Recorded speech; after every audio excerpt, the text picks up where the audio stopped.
Hey there! Tonight we're going far back, not to palaces or marble temples, but to a time of gods, monsters, and mortals who wandered through a world shaped by fate and fire. You'll drift through the entire arc of Greek mythology, from the first breath of chaos, to the rise of Olympus, to the quiet echo of myths that still shape our world today. You'll meet heroes who bled for glory, lovers who defied the gods, and beings born from sea foam, thunder, and stubbornness. If this kind of storytelling helps you rest, feel free to like the video and subscribe, but only if it actually brings you peace. And let me know in the comments where you're listening from and what time it is. It's strangely comforting to know who else is out there, falling asleep to the same old stories. So, dim the lights. Let the gods whisper. Let the myths unfold. And let's begin at the very beginning, before there was anything at all. Before there were heroes, cities, or even the stars that watched silently overhead, there was only chaos. Not the noisy kind with shouting and spilled wine. No, this was capital C chaos. A vast, empty potential. No sky, no sea, no light or dark. Just the quiet before everything. And then slowly something stirred. From the void came Gaia, Earth herself, broad and eternal, steady beneath all that would one day walk upon her. Next came Tartarus, a shadowy depth beneath the world, more abyss than place. Then Eros appeared, not a fluttering cherub, but a raw force, drawing things together, setting creation into motion. From this strange, silent symphony, more emerged. Darkness, Erebus, and night, Nyx, who gave rise to day, Hemera, and ether, light.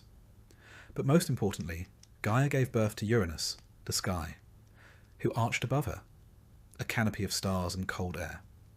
Together, Earth and Sky would begin the first great family.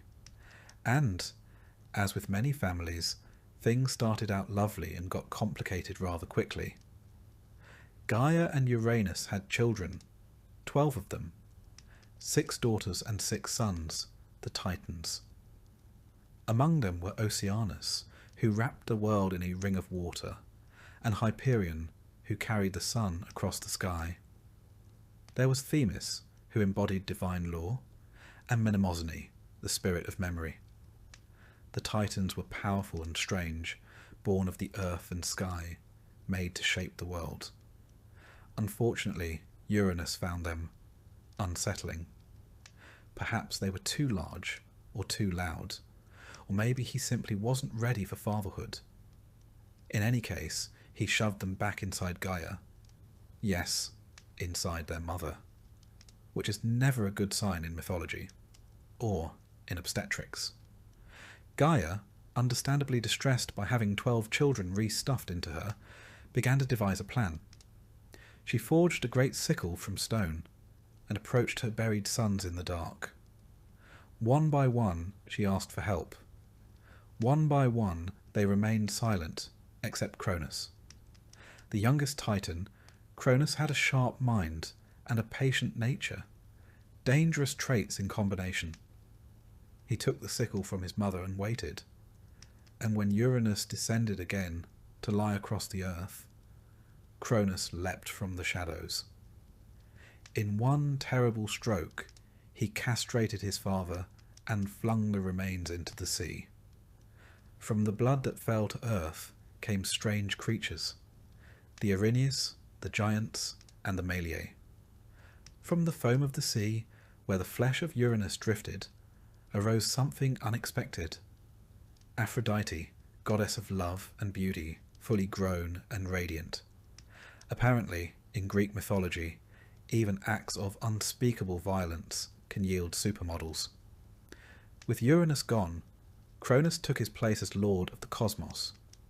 He freed his siblings and ruled over what would be called the Golden Age, a time when humans, newly formed, lived without sorrow, and the gods had not yet begun their meddling. But prophecy lingered. Uranus had used his last breath, or whatever equivalent sky possesses, to curse Cronus. He warned that one day Cronus too would be overthrown by his own child. Now, having personally demonstrated how this kind of thing works, Cronus decided he would avoid repeating history by doing something very traditional: eating his children. He married his sister Rhea, again not unusual in divine circles, and every time she gave birth, he swallowed the baby whole. Hestia, Demeter, Hera, Hades, Poseidon, down they went, swallowed one by one, trapped inside the dark of their father's belly. Rhea was horrified, and after losing 5 children to this culinary paranoia, she came up with a plan. When her 6th child was born, she wrapped a rocking cloth and presented it to Cronus. Ever the efficient tyrant, he swallowed it without checking. The real baby, Zeus, was whisked away to the island of Crete, hidden in a cave and raised by nymphs and a divine goat named Amalthea. There, under the dripping stone ceiling of the cave, Zeus grew. He was fed, loved, and trained in secret. He listened to stories of the siblings he had never met, siblings still alive, but imprisoned within their father. And as he grew taller and stronger, so too did his resolve. One day, Zeus left the cave. He disguised himself and entered the court of Cronus as a servant. There, with the help of his grandmother Gaia, he slipped a potion into Cronus's wine, something bitter, ancient, and mildly volcanic. Cronus began to cough. Then he gagged. Then, with a noise that would echo in the halls of Olympus for generations, he vomited up 5 fully grown gods and goddesses, and also, of course, a large stone. Reunited at last, the children of Cronus stood together. They were not meek, they had not withered, they were divine and very angry. War was inevitable. The Titanomachy, the war between the old gods and the new, lasted 10 years. Cronus rallied the Titans to his side and took up residence on Mount Ophrys. Zeus and his siblings made their stronghold on Mount Olympus. Between them, the world cracked and groaned. At first, neither side could win. Titans were strong, ancient, and terrifying, but the Olympians were clever, and Zeus, ever the tactician, had an idea. He descended into Tartarus, the deepest pit of the underworld, where monsters slept and time grew heavy. There he found the Hecatonchires, massive beings with 100 arms each, and the Cyclopes, who had been imprisoned long ago by Uranus for being a little too inventive. Zeus freed them. In gratitude, the Cyclopes gave gifts: a thunderbolt for Zeus, searing and absolute, a trident for Poseidon, which could shake the seas, and for Hades, a helm of darkness, making him invisible to both god and mortal. One could argue they were the ancient world's first tech startup. Armed with these divine tools, the tide turned. Zeus hurled bolts that split mountains. Poseidon flooded battlefields. Hades walked unseen through enemy camps, sowing fear with whispers. Slowly, the Titans fell. Cronus was defeated and bound in chains of unbreakable iron. The Titans who had sided with him were cast into Tartarus, locked behind gates guarded by the 100-handed giants. Only a few escaped punishment. Themis, goddess of law, who had remained neutral, and Prometheus, who had offered quiet aid to Zeus. Atlas, the general of the Titan forces, received a special sentence. For his defiance, he was condemned to hold up the sky on his shoulders, not the earth, as commonly misunderstood, but the endless heavens themselves. A job without days off or proper lumbar support. With victory secured, the gods turned to the world. The three brothers, Zeus, Poseidon, and Hades, cast lots to divide the realms. Zeus received the sky, Poseidon the sea, and Hades the underworld. The earth, meanwhile, was left to be shared, not out of kindness, but because they couldn't decide who would clean it. And so Mount Olympus became the seat of the new gods. There they would rule. There they would fight, feast, and make poor decisions that would echo through mortal lives for centuries. The age of the Titans was over. The age of the Olympians had begun. And in the shadows of that beginning, other stories waited. Stories of men, monsters, and the strange, stubborn thing called fate. By the time the gods stood reunited, the world had already begun to hold its breath. Olympus and Ophrys loomed on opposite ends of the horizon like loaded spears, and between them the air turned restless. War wasn't declared with a speech. It was simply inevitable. Cronus, unseated and humiliated, had fled to Mount Ophrys, dragging with him what dignity he had left, and a number of deeply unsettled Titans. He rallied his old allies, Oceanus, Iapetus, Creus, and others, ancient beings who had once shaped the very bones of the world. These were not creatures of palace intrigue. They were elemental forces, and they were angry. Meanwhile, atop Mount Olympus, Zeus gathered his siblings. They were few in number, just 6, really, if one didn't count the stone Cronus had eaten, but they were determined. Hestia, calm and constant. Demeter, wise and watchful. Hera, proud and already sharpening her tongue for future family squabbles. Hades and Poseidon stood ready, though the former spoke little, and the latter never stopped pacing. And Zeus, the one who had freed them, stood taller than the rest. The world, unfortunately, was not yet ready for them. When the war began, it shook the roots of the earth. Lightning cracked across a sky that had no business being angry, and mountains cracked as if the bones of Gaia herself were being tested. For 10 long years, the Olympians and the Titans battled.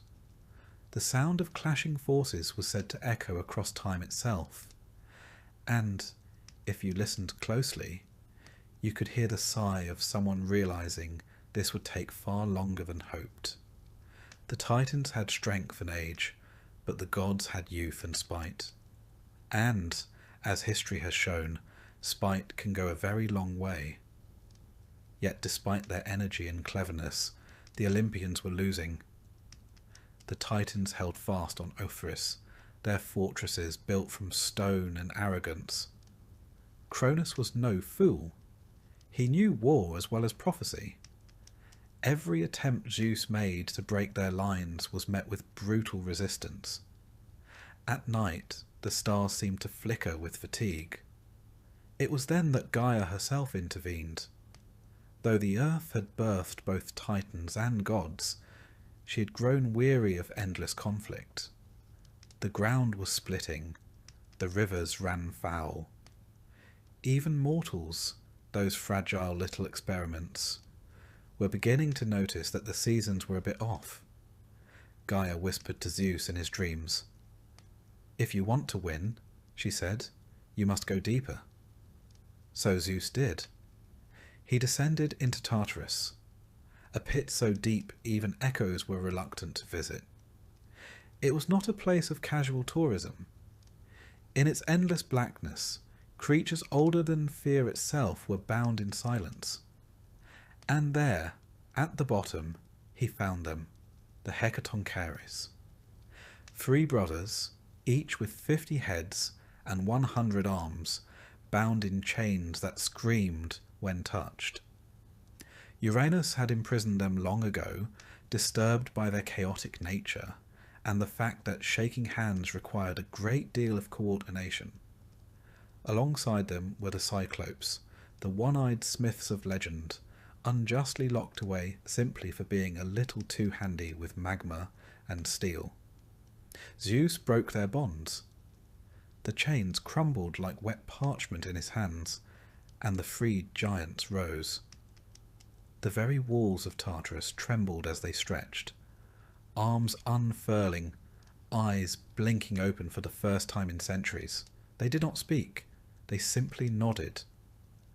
The Cyclopes, grateful and slightly soot-stained, offered gifts. To Zeus they gave the thunderbolt, not just a weapon, but a piece of the sky itself, bottled and waiting to be unleashed. To Poseidon they gave a trident that could shake the sea down to its bones. And to Hades they gave a helm of darkness, a crown of sorts, woven from shadow, that would let him move unseen even among the gods. One could say it was their way of saying thank you, though the wrapping paper left much to be desired. With these gifts, the Olympians prepared for a final assault. The battle that followed was not so much a fight as a rewriting of reality. Zeus hurled thunder that carved rivers into mountainsides. Poseidon cracked open the earth and summoned walls of water to crash against the Titan fortresses. Hades, invisible beneath his helm, slipped behind enemy lines like a whisper. No door was safe. No thought was private. Even time seemed to pause and take notes. Cronus fought fiercely, sickle in hand, teeth bared in the stormlight. He had ruled the cosmos and tasted fear. He would not go quietly. But power, once wrested from the hands of the old, rarely returns to them. And slowly, inevitably, the tide turned. Zeus struck him down. Not with a flourish, not with a speech, just one blinding strike of a sky-forged fury, and the Titan King fell. With Cronus defeated, the rest of the Titans began to break. Some tried to flee, scattering like crows before a fire. Others dropped their weapons and knelt, hoping surrender might soften the sentence. Most were cast into Tartarus, chained behind walls of black stone, watched eternally by the Hecatoncheires. The punishment was neither swift nor particularly poetic, but it was effective. A few were spared. Prometheus, who had whispered guidance to Zeus when no one else dared. Themis, who had stood aside and measured justice even as her kin roared for blood. These were allowed to walk free, if only because Zeus was pragmatic enough to keep useful minds close. Atlas, however, was singled out. For his leadership, for his refusal to bend, he was given a special punishment: to stand at the edge of the world and hold up the sky itself. Not the earth, as many mistakenly believe, the sky. An infinite ceiling with no end and no ceiling fan in sight. To this day he holds it still, with poor posture and no thanks. With the war ended, the gods stood among the wreckage. They had won, but there were decisions to make. The world could not remain unclaimed. And so the three brothers drew lots. Zeus claimed the sky, the winds, the clouds, the rolling thunder, and the vault of stars. Poseidon took the sea, the depths, the storms, and all that swam or drowned within. And Hades, quietly and without protest, accepted the underworld, a place of shadows and silence where the souls of the dead would wander. He did not complain, nor did he smile. He simply nodded. Some roles choose their bearer. The earth, curiously, was left to all, or perhaps to none. The gods would walk it. So would mortals. But it belonged to neither. With dominion divided, the gods made their home atop Mount Olympus, a place high above mortal reach, where storms danced and the air was thick with ambrosia. From there they would rule. But peace did not settle immediately. Scars remained, resentment lingered. And even in their triumph, the gods were still young. Divine, yes, but prone to jealousy, pride, and an occasional poor decision involving mortal lovers. Still, a new age had begun. The age of Titans was over. The age of Olympians had risen. And while the thrones were now filled, the story was only just beginning. With the Titans defeated and the cosmos divided, the dust of war began to settle across the battered face of the world. Olympus stood untouched by the violence, or perhaps simply indifferent to it, rising high above the clouds, a peak of impossible beauty where mortal storms dared not tread. And it was here, amid marble halls and eternal sunrises, that the new gods began to build their rule.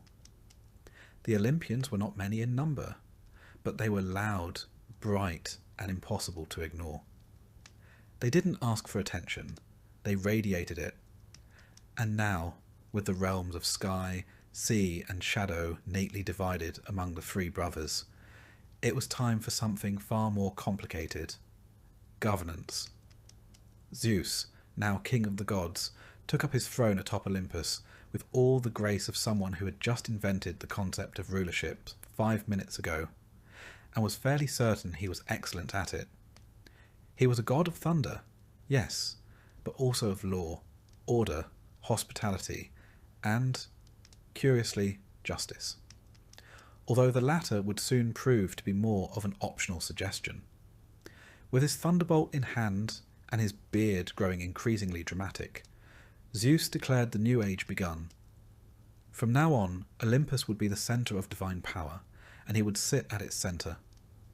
Zeus ruled the skies, the clouds, the wind, the rain, and the storms. Every roll of thunder was his voice, every flash of lightning his will. He was the judge, the enforcer, and occasionally the problem. He was known to be noble, but impulsive, wise, but easily distracted, and his distractions almost always involved mortal women, swans, golden showers, or some deeply questionable combination thereof. Poseidon, in contrast, was less dramatic, but far more volatile. As Lord of the Sea, he claimed dominion over every drop of water, from the deepest trench to the highest wave. He built a palace of coral and pearl beneath the ocean, surrounded by dolphins and sea beasts, and declared it his own private court. Poseidon was a god of earthquakes as well, which was unfortunate for coastal cities, as he was famously touchy. A bad mood from Poseidon could level entire towns. Still, he was not unkind. He had a soft spot for horses, which he allegedly created, and for sailors, whom he alternated between saving and drowning, depending on whether they remembered to offer him wine. Hades, eldest of the three, ruled the underworld, a realm of endless mist and shadow, where the dead arrived not with fanfare, but with quiet inevitability. His kingdom was not a place of fire and brimstone. It was solemn, vast, and cold. Rivers crossed it, the Styx, the Lethe, the Acheron, each with its own dreadful poetry. The souls of mortals wandered there, guided by Hermes and judged in silence. Hades did not reside on Olympus, preferring the company of shades to that of his siblings. He was not evil nor cruel, merely absolute. Where Zeus thundered and Poseidon surged, Hades endured. His kingdom did not end, and so neither did his watch. And then there were the others. Hera, queen of the gods, took her place beside Zeus, reluctantly, and with several raised eyebrows. She was the goddess of marriage and family, which some considered ironic given her husband's frequent adventures in shape-shifting seduction. Hera was proud, sharp, and deeply committed to her role. She did not forget insults, and she rarely forgave betrayals. Her domain included the sanctity of marriage, childbirth, and the defence of women. But she is best remembered for her jealous vengeance, often taken not on Zeus, but on the poor mortals he failed to resist. One might argue that she confused marital fidelity with pest control. Demeter, goddess of the harvest, tended to the earth. It was she who made crops grow and seasons turn. When she walked the fields, grain sprouted behind her feet. She was calm, maternal, and warm, but not to be crossed.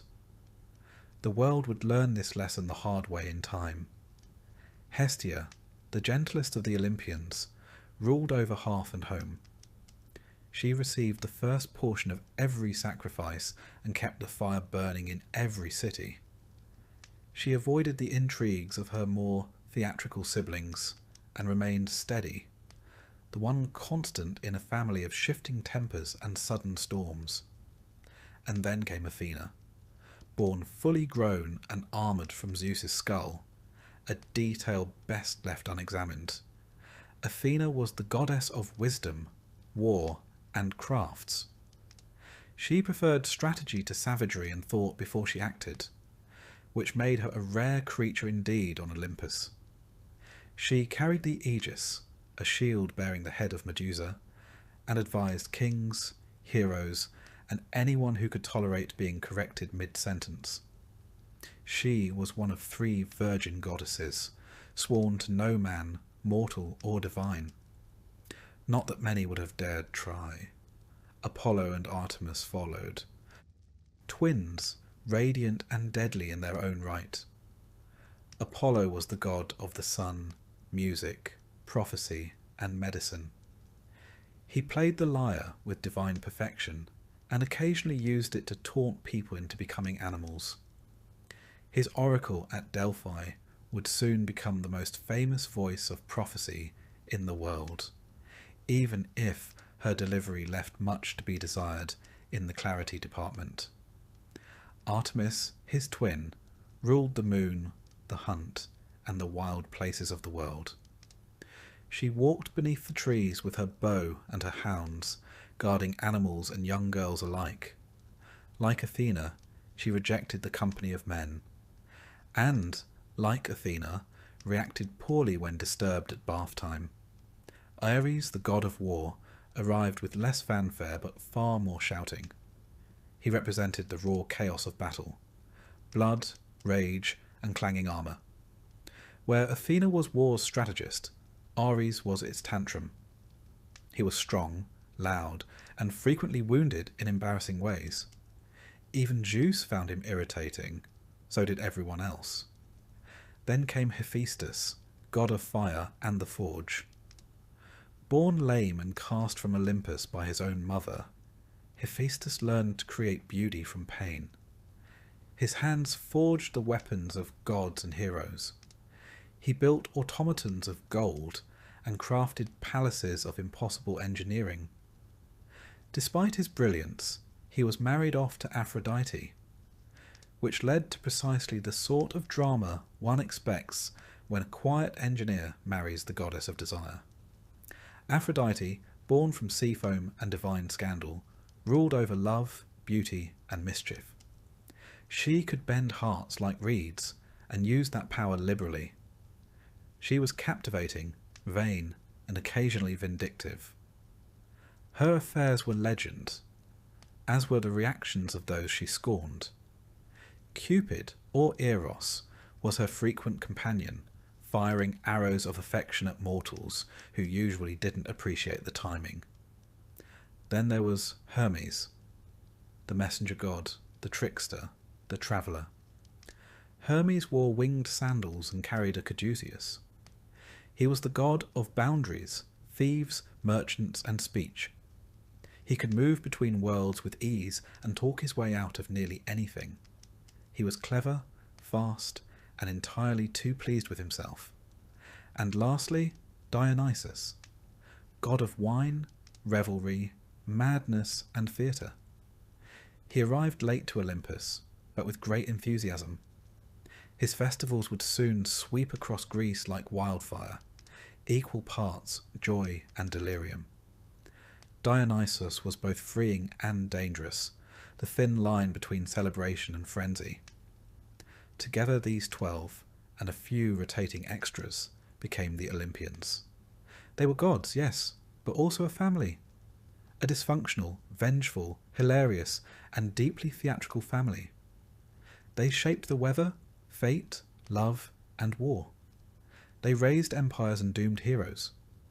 And they quarrelled, constantly. One might say the only thing more powerful than their divine abilities was their collective inability to mind their own business. But they were not distant. Unlike other gods who sat silently in unreachable heavens, the Olympians walked the earth. They took sides in battles, guided ships, whispered to poets, and occasionally turned people into shrubs. They were worshipped in temples, honoured with sacrifices, and cursed in private. Every city had its patron, every home its altar. And though they ruled from a mountain wrapped in cloud, they were, in spirit, very close. Olympus had risen.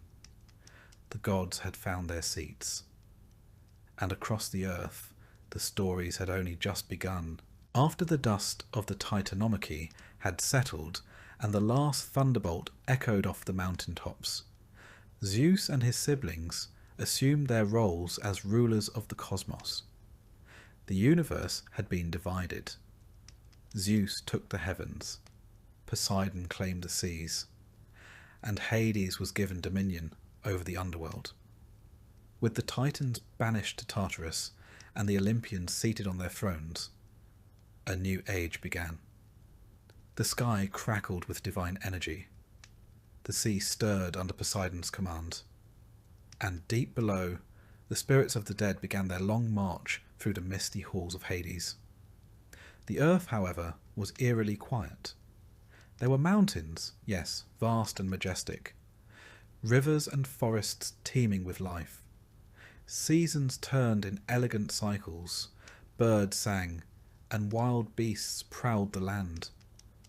But something essential was missing. There was no intelligence gazing up at the stars, no stories told by firelight, no fear or reverence directed toward the heavens. The gods had their kingdom, but no audience. Prometheus, the Titan whose name meant forethought, saw this void and felt it more acutely than any other.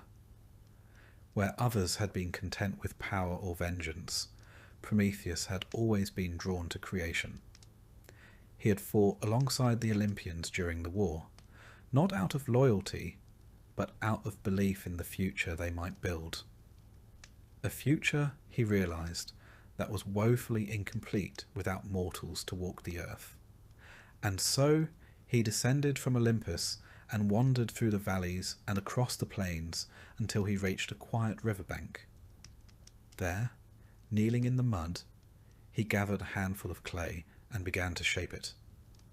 Not out of arrogance or ambition, but with the careful precision of an artist and the quiet awe of a parent. He moulded limbs, curved a spine, added fingers to grasp, feet to roam, and eyes that could marvel at the sky. He formed mouths, not just to eat, but to question, to sing, to tell stories that would outlive them. When the forms were ready, he breathed life into them. A divine breath, not just air, but spark and soul, thought and fire. These were not animals, they were not gods, they were something entirely new. They were humans. At first, they were clumsy. They stumbled through the forests, confused and curious. They lacked claws, fur, or fangs. They feared the dark, the cold, the howl of wolves. But they learned quickly. They made tools of stone, mimicked the calls of birds, and formed crude shelters from branches and leaves. They were fragile, yes, but endlessly inventive. and to Prometheus they were magnificent. Zeus, however, was less impressed. From his golden throne on Olympus, he looked down at these new creatures and scowled. "They look like us," he said, voice thick with suspicion. "They were inspired by us," Prometheus replied evenly. "They're weak. Look at them. They don't even know how to survive a frost. They can learn. They shouldn't be learning. They should be worshipping," Zeus muttered. Prometheus said nothing. Zeus frowned. "Don't give them too much. Let them remain grateful." Prometheus nodded outwardly, but in his heart he disagreed. He continued to watch his creation. And what he saw troubled him. The humans cowered in caves when night fell, trembling in the cold. They ate their food raw, risking sickness. Their lives were short, their progress slow. What they needed, Prometheus knew, was fire. But fire was forbidden. It was divine, reserved for Olympus alone. It burned in Hestia's hearth, in Hephaestus' forge. No mortal was allowed to touch it. Zeus had declared it so, and his word was law. Prometheus stole it anyway. One night, while Olympus was shrouded in sleep and starlight, Prometheus crept to the hearth of Hestia. He plucked a single coal from the eternal flame and tucked it into a fennel stalk. An ordinary plant with a hollow stem, perfect for concealment. He slipped away, descending from the heavens with his precious, smouldering gift. When he gave it to humanity, the world changed. With fire, they transformed the night. They warmed themselves, cooked food, and forged stronger tools. They began to gather around flames and tell stories, to pass on knowledge, to dream. Smoke rose from their hearths like prayers. Fire became a symbol of everything that made them different from beasts, everything that hinted at the divine within them. Zeus was furious. "You gave them fire!" he roared, lightning crackling at his fingertips. "They needed it," Prometheus said. "They will challenge us. They will forget to fear. They will flourish." Zeus saw no wisdom in those words, only defiance. As punishment, he ordered Prometheus to be seized and chained to the highest, most desolate peak of the Caucasus Mountains. There, the Titan was bound with unbreakable chains, forged by Hephaestus himself, and left to the elements. But even that was not enough. Each day, an eagle, a monstrous divine bird, would descend and tear into Prometheus's side, devouring his liver. Each night the wound healed, and each morning the eagle returned. The cycle was endless, the pain eternal, and yet Prometheus endured. He did not beg. He did not repent. For in the far distance he could still see the smoke of fires rising from human villages. His suffering, he believed, was a fair price. But Zeus was not finished. Prometheus had given humanity a gift. Now Zeus would give them one too. A gift wrapped in beauty, charm, and danger. He called upon Hephaestus once more, and the gods fashioned a woman from clay. She was shaped with care and gifted by each Olympian. From Aphrodite she received beauty, from Hermes persuasion, from Athena skill, from Hera pride, but from Zeus she received something else entirely, curiosity. They named her Pandora, meaning all gifted. To her Zeus gave a sealed jar. "Do not open it," he warned. "No matter what you hear, no matter what you feel, leave it closed." And then he sent her down to earth. Prometheus, from his distant prison, had no way to warn his brother Epimetheus, who welcomed Pandora without hesitation. She was clever, kind, and filled with questions. She admired the humans, asked about their ways, their stories, their tools, but the jar haunted her. It sat quietly in their home, sealed tight, and yet it pulsed with mystery. What lay inside? Why was it forbidden? What would happen if... And one day, her curiosity won. She opened it. From within the jar exploded a torrent of miseries. Disease, envy, sorrow, madness, greed, war. All the suffering the world had never known before now poured into it. Pandora cried out and tried to close it, but the damage was done. She fell to her knees, trembling. But from the depths of the jar, she heard something else, something soft and steady. Hope, the last thing in the jar, the only thing that had not escaped. She closed the lid gently, keeping hope inside. And though the world was now filled with pain, with loss, and with fear, it also had hope. Humanity, for all its grief, did not fall. They fought, they mourned, they loved, and they tried again. Chained to the wind-blasted crags, Prometheus would sometimes close his eyes and remember the day he gave them fire. Not the theft, not the flight from Olympus, but the moment he watched their faces light up. He remembered how one child reached out to touch the flame and quickly pulled back, laughing, eyes wide with awe. He remembered the old woman who used it to cook food for the first time, the astonishment on her face when she realized the tubers didn't taste like soil anymore. That was the moment he knew he had done the right thing. The humans, meanwhile, evolved quickly.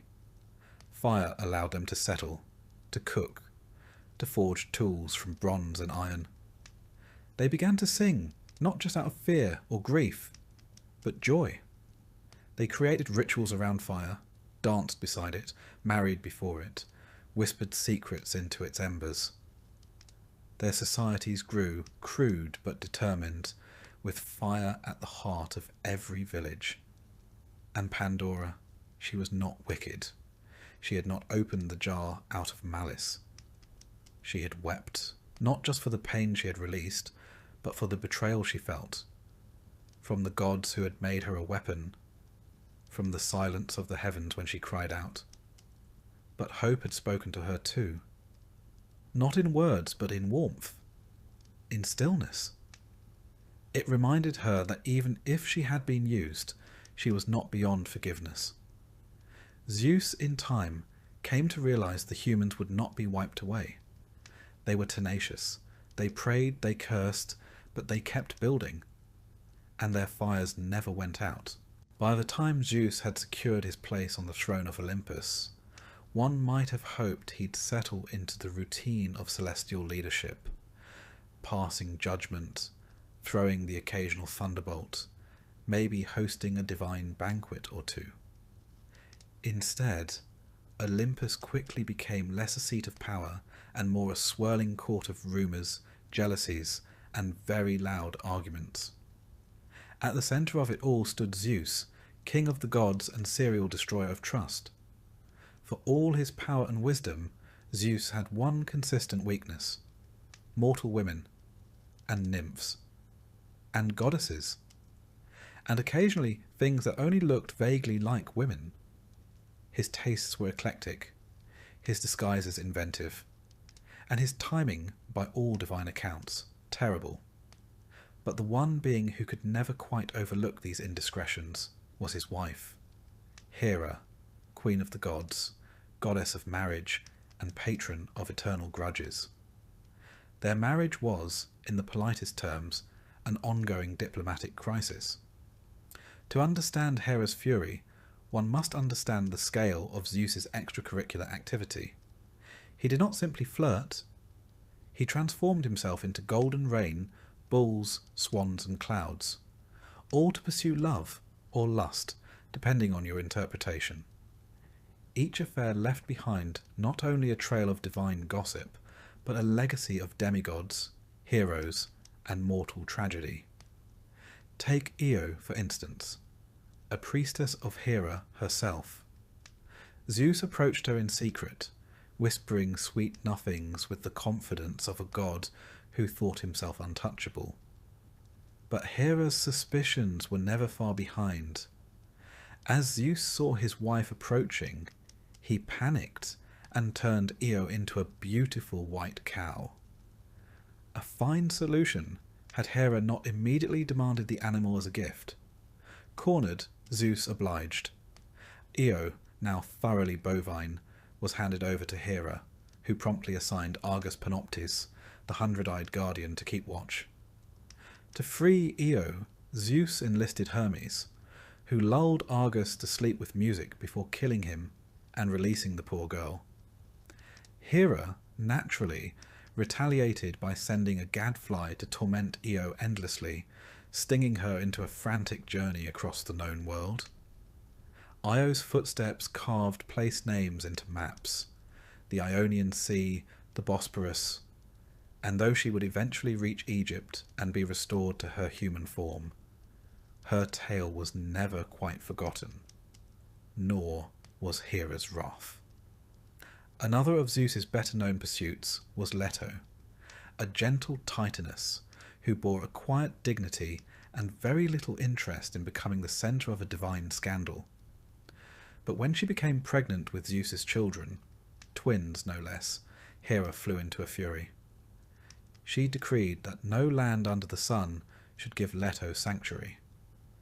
The desperate mother-to-be wandered from island to island, turned away by cities and shores alike. Finally, she arrived at the floating island of Delos, a place not tethered to the earth, and thus exempt from Hera's curse. There, after 9 agonizing days of labour, Leto gave birth to Artemis and then Apollo, 2 of the most influential gods of Olympus. Hera had tried to delay their entry into the world. What she got instead were 2 children who would shape mythology forever. Apollo, the god of light, music and prophecy. Artemis, the goddess of the hunt and guardian of the wild. Both remembered what their mother endured. And then there was Semele, a mortal woman from Thebes, who, unlike Io or Leto, did not flee Zeus's advances. She loved him, and for once Zeus loved her back. But this story, too, did not end well.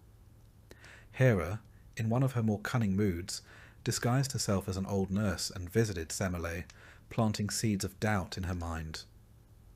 "If your lover is truly Zeus," she said sweetly, "should he not reveal himself to you in all his glory?" Semele, young and trusting, asked Zeus to do just that. Bound by an oath he could not break, Zeus revealed his divine form, and Semele was instantly incinerated by the sheer force of his presence. It was, to put it mildly, not the romantic climax she had imagined. Yet from the ashes came Dionysus. Zeus rescued the unborn child by sewing him into his own thigh until he was ready to be born, a detail rarely featured in lullabies. Dionysus, god of wine, madness and theatre, would grow into one of the most unpredictable deities in the Greek pantheon. His birth, both tragic and miraculous, was another strange testament to Zeus's chaotic domestic life. These weren't isolated incidents. Zeus's unions, consensual or otherwise, with mortals, nymphs and goddesses alike, produced a sprawling genealogy of heroes and demigods. Heracles, born of Alcmene. Perseus, son of Danae. Helen of Troy, supposedly hatched from an egg after Zeus seduced, or assaulted, her mother Leda in the form of a swan. The stories vary in tone, but are united by their consequences. Human history, in myth, was shaped by divine passion, and Hera's furious fallout. Hera's vengeance was rarely directed at Zeus himself. He was king, and even she, powerful as she was, could not overrule his will. Instead, her fury fell upon the women he seduced and the children they bore. Sometimes this meant banishment, sometimes torment, sometimes the slow corrosion of fate. In Heracles' case, it meant a lifetime of madness and suffering designed to humble even the strongest son of Zeus. But Hera was more than just a jealous wife. She was queen of Olympus, the protector of marriage, and a goddess who demanded respect. Her punishments, though harsh, were consistent. She embodied order in a pantheon of chaos, permanence in a world shaped by whim. And yet, for all their conflict, Zeus and Hera stayed together. Perhaps out of divine obligation. Perhaps out of stubbornness. Or perhaps because the heavens themselves needed a king and queen to mirror the mortal structures below. Their marriage, filled with betrayal and bickering, reflected not perfection but permanence, a truth familiar to many who stayed in relationships well past the dramatic bits. In a strange way, these affairs, these tangled, scandalous unions, served a cosmic purpose. The world of men was populated not by the children of dirt alone, but by those who bore divine blood. These offspring became the bridge between gods and mortals. They fought wars, founded cities, slew monsters, and often lived just long enough to inspire a tragic song. And the gods watched them, proud and exasperated in equal measure. Zeus, for all his wandering desires, never stopped asserting control from Olympus. Hera, for all her grievances, never relinquished her crown. Their disputes became divine theatre, shaping weather, politics, and fate. One thunderbolt from Zeus might signal a divine tantrum. One withering glance from Hera could doom a kingdom. And mortals, those unlucky enough to fall into their drama, rarely escaped unscathed.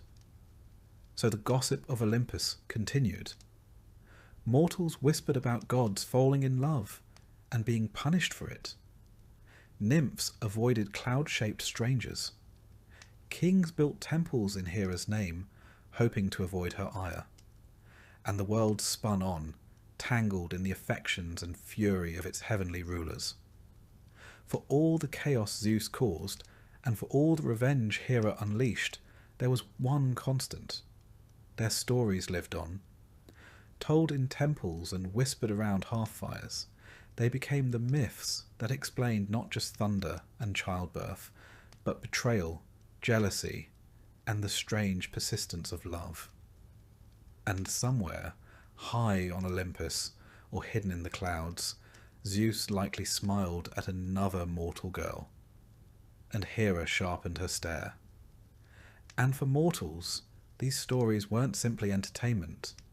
They were cautionary tales, moral blueprints, and strangely comforting explanations for the unexplainable. Why did love so often lead to tragedy? Why were some people born into greatness, while others were fated to suffer? The myths offered answers, albeit ones dressed in divine drama and poetic injustice. Children who grew up hearing these tales knew better than to tempt fate or gods. Young lovers invoked Aphrodite's name with trembling lips. Expectant mothers whispered prayers to Hera, begging her not to take offence at their happiness. Farmers left offerings at roadside shrines, not just for harvest, but in hopes that their daughters might be spared the attention of wandering gods. And yet, despite the pain in these tales, there was something beautiful in them too. Even the gods, for all their power, were tangled in longing and fury, guilt and pride. They hurt each other. They stayed in messy marriages. They mourned what they destroyed. It made the cosmos feel less like a cold, perfect machine, and more like a mirror. One where human hearts could recognize their own flaws in celestial form. For all their immortal glory, the gods were never far from mortal emotion. And that, perhaps, is why we still tell their stories. By the time the gods had firmly established their places atop Olympus and etched their names into temples and myths across the Greek world, one question still lingered among mortals and immortals alike. Who, among all these divine beings, would guide civilization forward? not just with strength or power, but with wisdom, skill, and something more lasting than conquest? The answer, as it turned out, would emerge not through war, but through a contest. At the heart of this tale was a fledgling city, a coastal settlement nestled between rocky hills and the sapphire waters of the Aegean. The people who lived there were resourceful but uncertain. They had stone, they had salt, they had sun, and they had gods. What they needed was a patron, one who would watch over them, protect them, and give their city a name worthy of the ages. Two gods stepped forward. The first was Poseidon, lord of the sea, earth shaker, tamer of horses, and occasional flood enthusiast. He was powerful, proud, and loud. The second was Athena, goddess of wisdom, warfare, weaving, and well-timed restraint. She was calm, calculating, and never one to show off unless it proved a point. They both laid claim to the city, and rather than plunge the heavens into yet another divine quarrel, the gods agreed on a challenge. Whichever deity could offer the more useful gift to the people would earn the city's devotion. Poseidon, never one to wait his turn, strode into the heart of the city square and raised his mighty trident. With a dramatic flourish, he struck the rocky earth. The ground trembled, lightning split the sky for flare, and from the stone burst forth a magnificent spring of water. The crowd gasped. The spring sparkled in the sunlight, cool and clear. Then someone took a sip. It was salt water. Poseidon, god of oceans, had given the city a salt spring. To his credit, it was a beautiful salt spring. Glimmering, mysterious, perhaps even good for exfoliating. But as the people tasted it and began coughing politely into their togas, it became clear that salty drinking water was less of a blessing and more of a cautionary tale. Athena waited for the murmurs to fade. Then, with quiet grace, she stepped forward. Kneeling beside the parched soil, she pressed her fingers to the earth. From that spot, a small shoot emerged. It grew, slowly, gently, until it became a sturdy olive tree, its leaves catching the breeze, and its branches heavy with promise. The people gathered close. They tasted the olives, pressed them into oil, rubbed it on wounds, burned it in lamps. They marvelled at the tree's shade, its fruit, its longevity. No theatrics, no thunder, just a tree, a future. The gods judged Athena the victor, and the city was named Athens in her honour. It was a turning point, not just for one city, but for the whole mythological landscape. While Poseidon returned to his waves, Athena became a symbol of something new. Intellect over impulse, patience over bluster, growth over spectacle. But Athena was never just the goddess of cleverness. She embodied practical wisdom, knowledge applied. She was the patron of architects and strategists, of artisans and thinkers.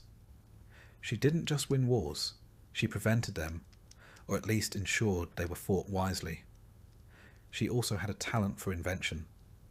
The bridle, the ship, the chariot, all innovations guided by her unseen hand.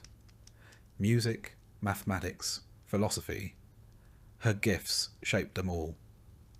While Ares roared across battlefields, Athena quietly built the city that could outlast the war. Still, for all her restraint, Athena was not immune to pride. This brings us to the story of Arachne. In a small town far from Olympus, a young woman sat at a loom. Her name was Arachne, and her weaving was extraordinary. Her tapestries shimmered with life. Scenes of forests and feasts, gods and monsters, threaded with colour so fine it seemed divine. People travelled for miles to see her work, and Arachne welcomed them with quiet confidence. Until one day she began to boast. "They say Athena taught me," she said to a wide-eyed crowd. "But I taught myself, and I weave better than any god." Now, if history has taught us anything, it's that comparing oneself to a god is rarely the start of a restful afternoon. Athena heard the claim, and while she could have reduced the girl's house to rubble or turned her loom into ash, she chose instead to appear in disguise, an old woman stooped with time. "You should be careful," she warned gently. "The gods do not take kindly to such pride." Arachne shrugged. Let her come. I'd challenge Athena herself if she dared." Athena dropped the disguise. The loom fell silent. "I accept," the goddess said. The two began to weave. Athena's tapestry showed the gods in all their glory, regal and wise, mighty and fair. It was a masterwork of divine dignity, every thread singing with celestial pride. Arachne, for her part, wove something different. Her tapestry told the truth. It showed the gods' mistakes, their petty rivalries, their jealousies and cruelties. It depicted Zeus's many disguises, Hera's rages, Apollo's curses. The images were vivid, honest, and flawless. When they finished, Athena examined both works. She could find no fault in Arachne's weaving. No missed stitch, no clumsy pattern. It was perfect, and it was insulting. Not because it was false, but because it was true. Athena's anger flared, not with jealousy, but with disappointment. The girl had talent, yes, but no reverence, no humility. So Athena did what gods often do when their pride is pricked. She punished her. With a single touch, she transformed Arachne into the first spider, 8-legged, quick-fingered, forever weaving in silence. Her descendants would continue the craft, spinning intricate webs across trees and doorways, threading beauty through air itself. It was a lesson, not just about pride, but about the fine line between talent and arrogance. Athena did not hate excellence. She demanded it. But she demanded respect too, for gods, for gifts, for the delicate balance between inspiration and hubris. And in that, she was no different from the city she protected. Athens, under her watch, became the cradle of learning and art, of philosophy and democracy. Its streets were lined with sculpture and debate, with marble colonnades and whispered poetry. The olive tree still stood in the Acropolis, a quiet reminder of the day wisdom bested force. Yet Athena was never a goddess of comfort. She inspired, yes, but she also challenged. She pushed mortals to think harder, build better, question deeper. Her favour came not to the strongest, but to the clever, the disciplined, the bold. She watched the world not with warmth, but with clarity, and from her place above the city that bore her name, she waited for those who dared to think. Athena's influence didn't stop at invention or battle strategy. Her very presence on Olympus helped shift the nature of divinity itself. She represented a new kind of power, one that didn't thunder or storm, but reasoned, observed, and guided. And the mortals who honoured her began to reflect that shift. They carved her statues not just with swords and shields, but with books, scrolls, and thoughtful expressions. Her temples were filled not only with offerings, but with ideas. Debates broke out in her name. Laws were argued beneath her gaze. Artists painted under her inspiration. Mathematicians named theorems in her honour. And poets, who usually preferred Apollo, whispered her name when they finally found the right phrase. Cities under her protection didn't just grow, they flourished. But Athena was no stranger to war. Though not bloodthirsty like Ares, she led battles when they were just. She stood behind Odysseus with every cunning twist he made. She guided Perseus on his deadly quest against Medusa. Her gift was not brute strength, but strategic clarity. She didn't charge first, she calculated first, and then she won. And always she returned to Athens. The olive tree she gifted stood as both a memory and a promise, of peace through preparation, of beauty born from simplicity, of the quiet strength of something that grows, endures, and feeds. In the hush of night, as lamps flickered across marble porticos and the sea wind rustled olive branches, the people of Athens would look up to the Acropolis.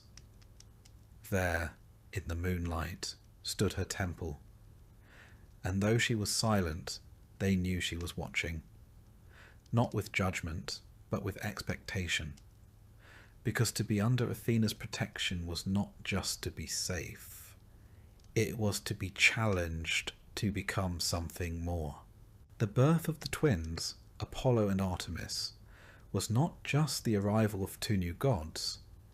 It was a celestial event that shook both Olympus and the mortal world.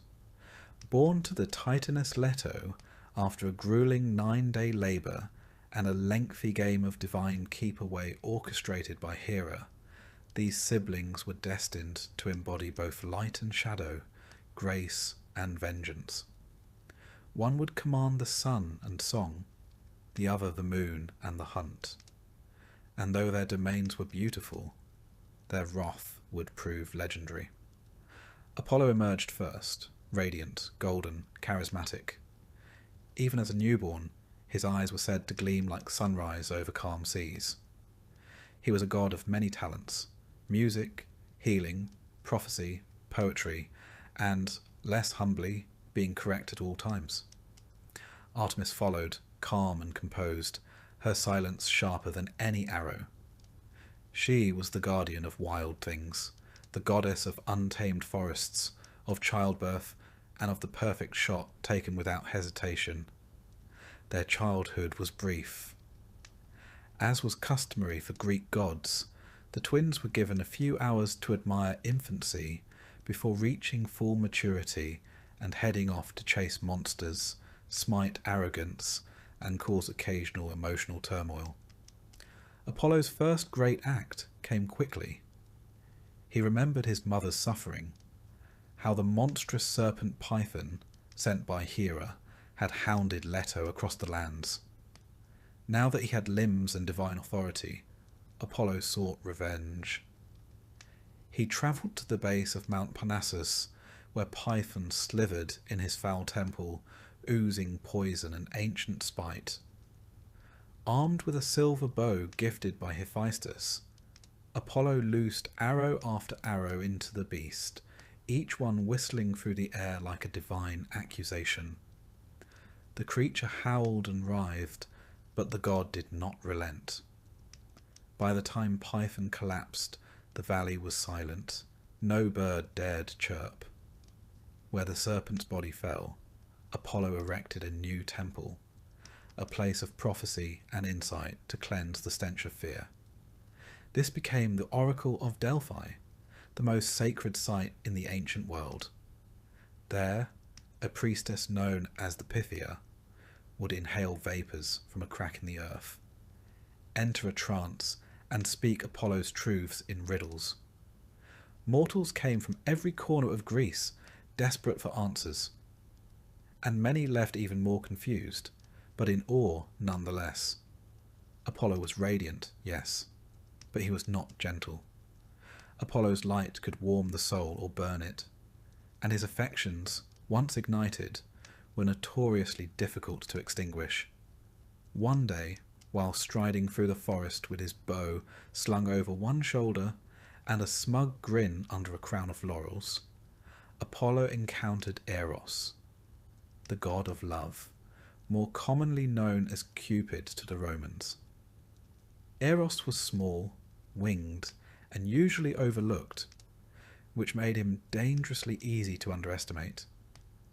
Apollo, flushed with his recent victory over Python and no longer interested in humility, made a remark.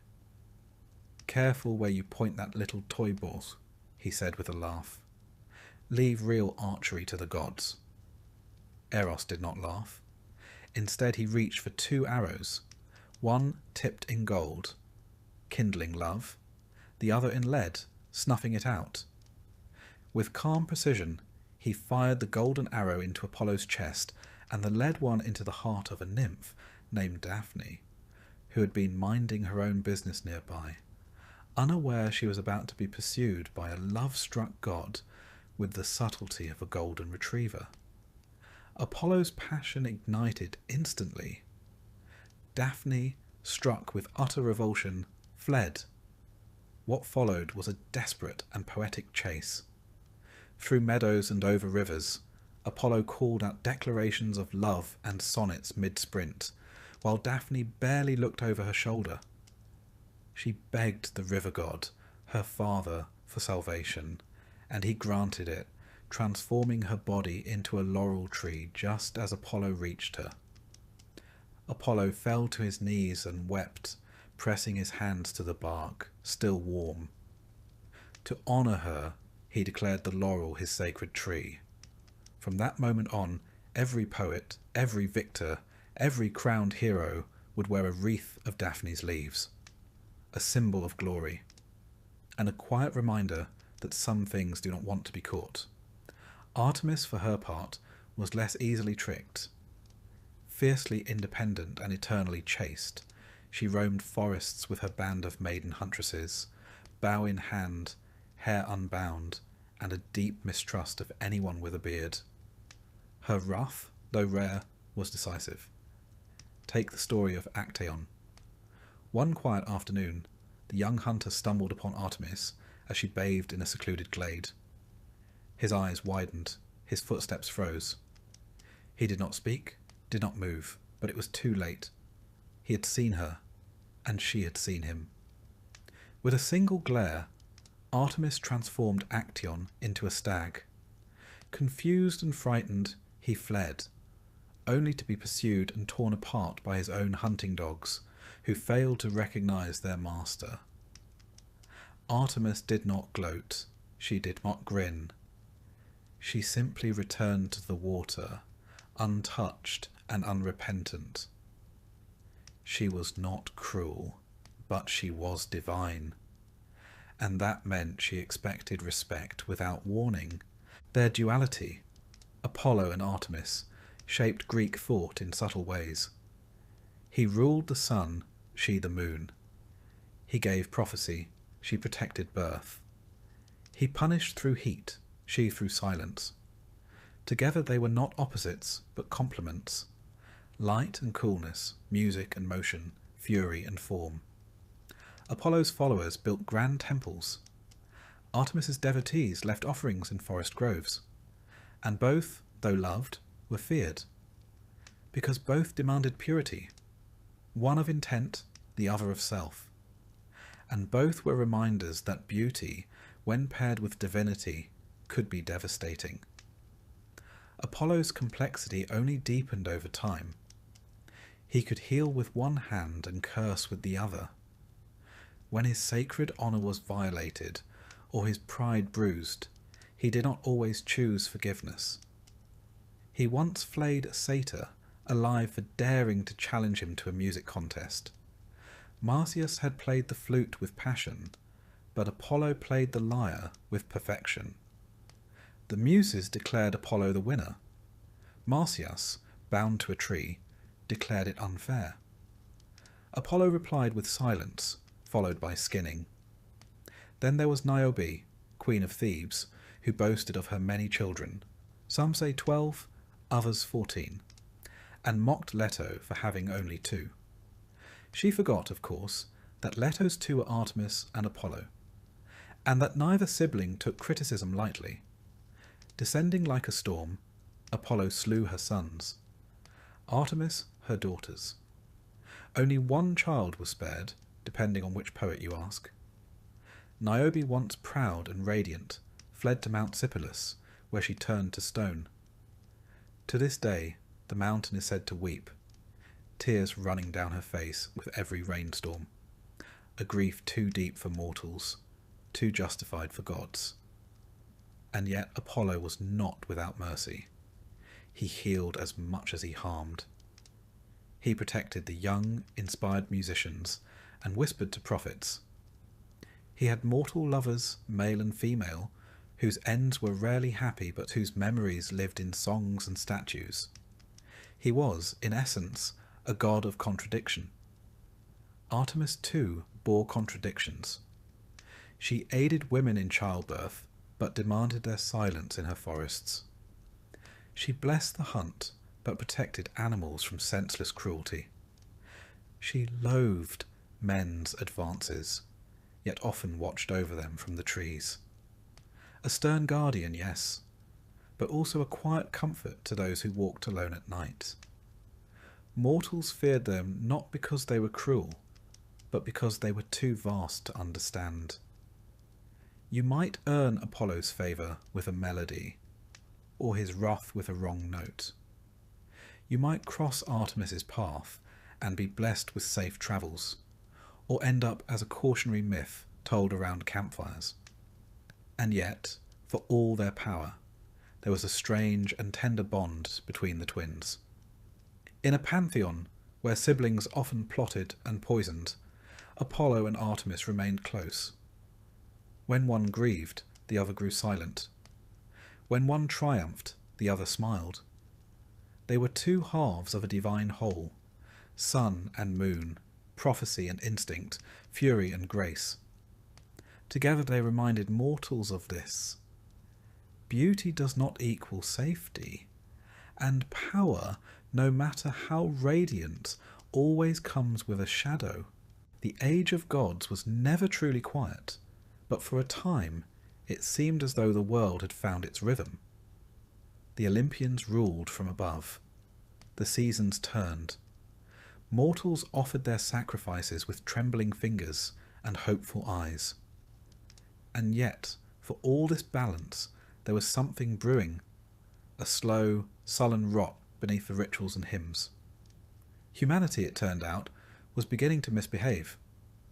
They had once been golden, literally. The first humans, crafted by the gods, lived in harmony. They spoke in song, shared their harvests, and never locked their doors. There were no wars, no greed, no taxes. But the Golden Age, like most good things in myth, did not last. What followed was the Silver Age, a time of decline. The new men were longer of limb, but shorter of temper. They ignored the gods, bickered over sheep, and built walls around their homes. The Silver Age saw the rise of pride without purpose, of labour without love. They lived longer, but not better. Then came the Bronze Age, and if silver had been a disappointment, bronze was a full-blown crisis. Men forged weapons, not ploughs, not lyres, not tools, but blades. They carved armour from metal and turned their eyes to conquest. Villages became fortresses. Brothers quarrelled over borders. Worship faded, altars crumbled, and the prayers that once rose like incense now rang hollow, if they came at all. Zeus watched all of this from Olympus. He had seen mortals at their finest, humble, joyous, curious. And now he saw them drunk on their own strength, stumbling into cruelty with alarming creativity. It was not just the fighting, it was the forgetting.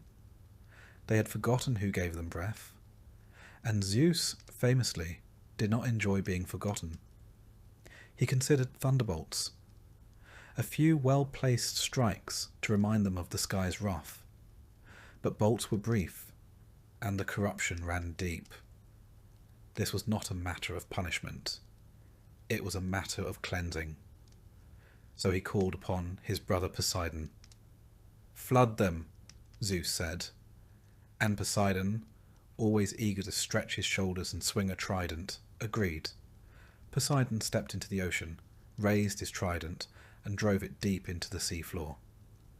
The earth groaned, waves rose, clouds gathered, heavy and black.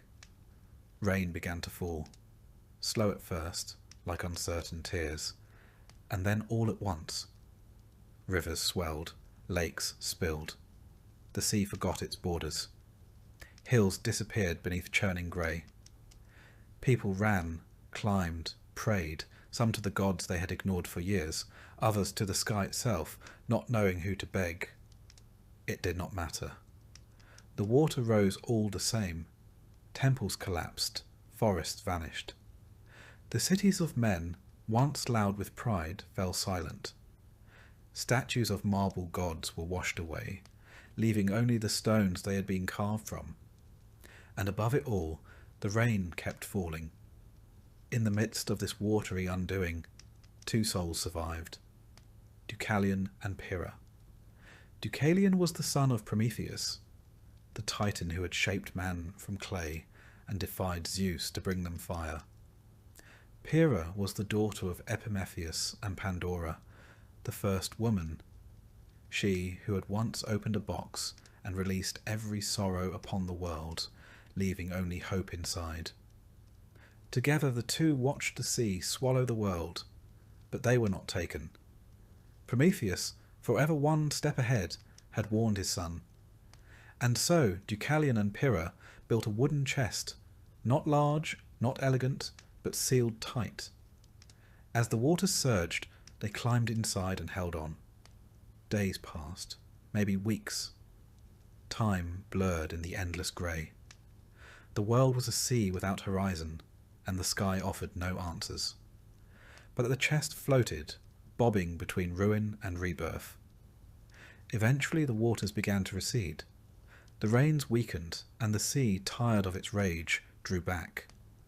The chest bumped gently against something solid. Stone, ancient and still. Mount Parnassus.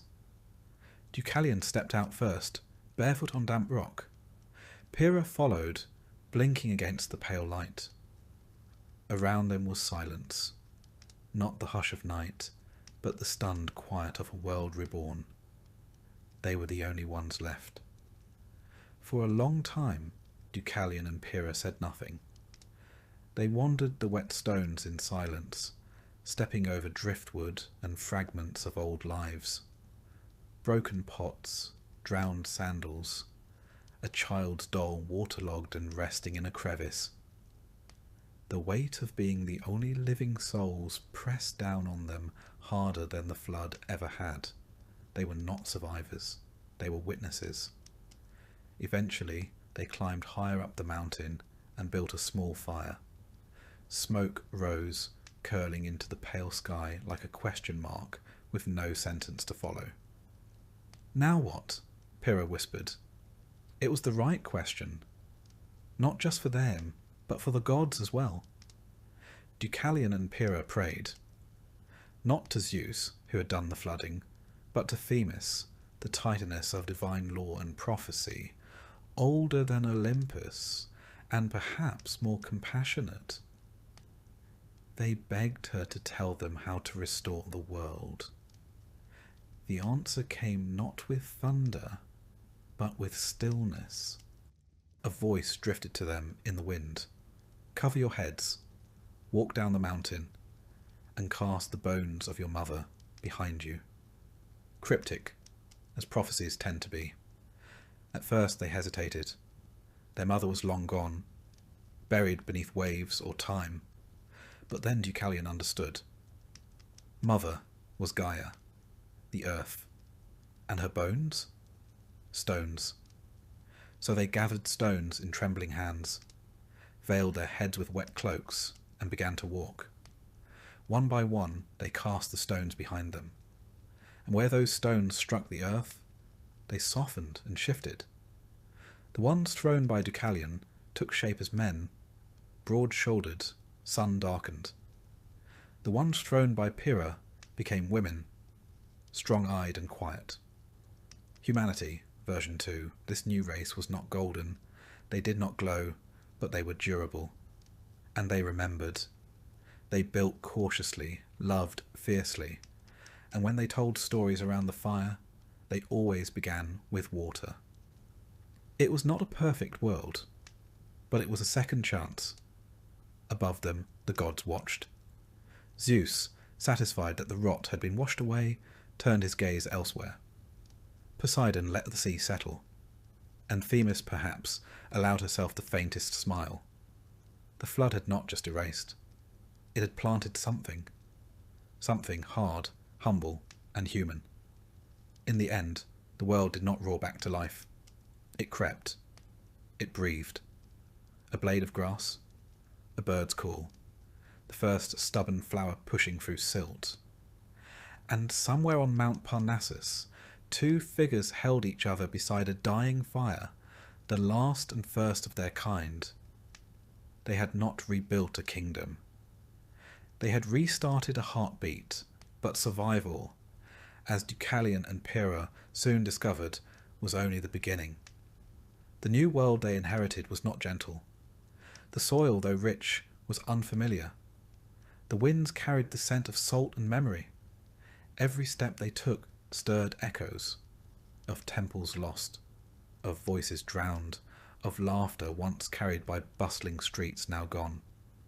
Even the sun seemed quieter, as though it too was grieving. Their first nights were sleepless. Every creak of wind over stone, every splash of a distant stream reminded them of the flood, of the silence it left behind. They lit fires not just for warmth, but to remind themselves that life, flickering and fragile, was still burning. They spoke in low voices, as if afraid to disturb the hush. And when they began to plant, to shape clay, to build crude walls from mud and memory, they did so with reverence, as if the earth might reject them again if they rushed. The gods did not speak often after that. They had made their point, and perhaps that was for the best. This time, the world would be shaped more by mortal hands than divine ones.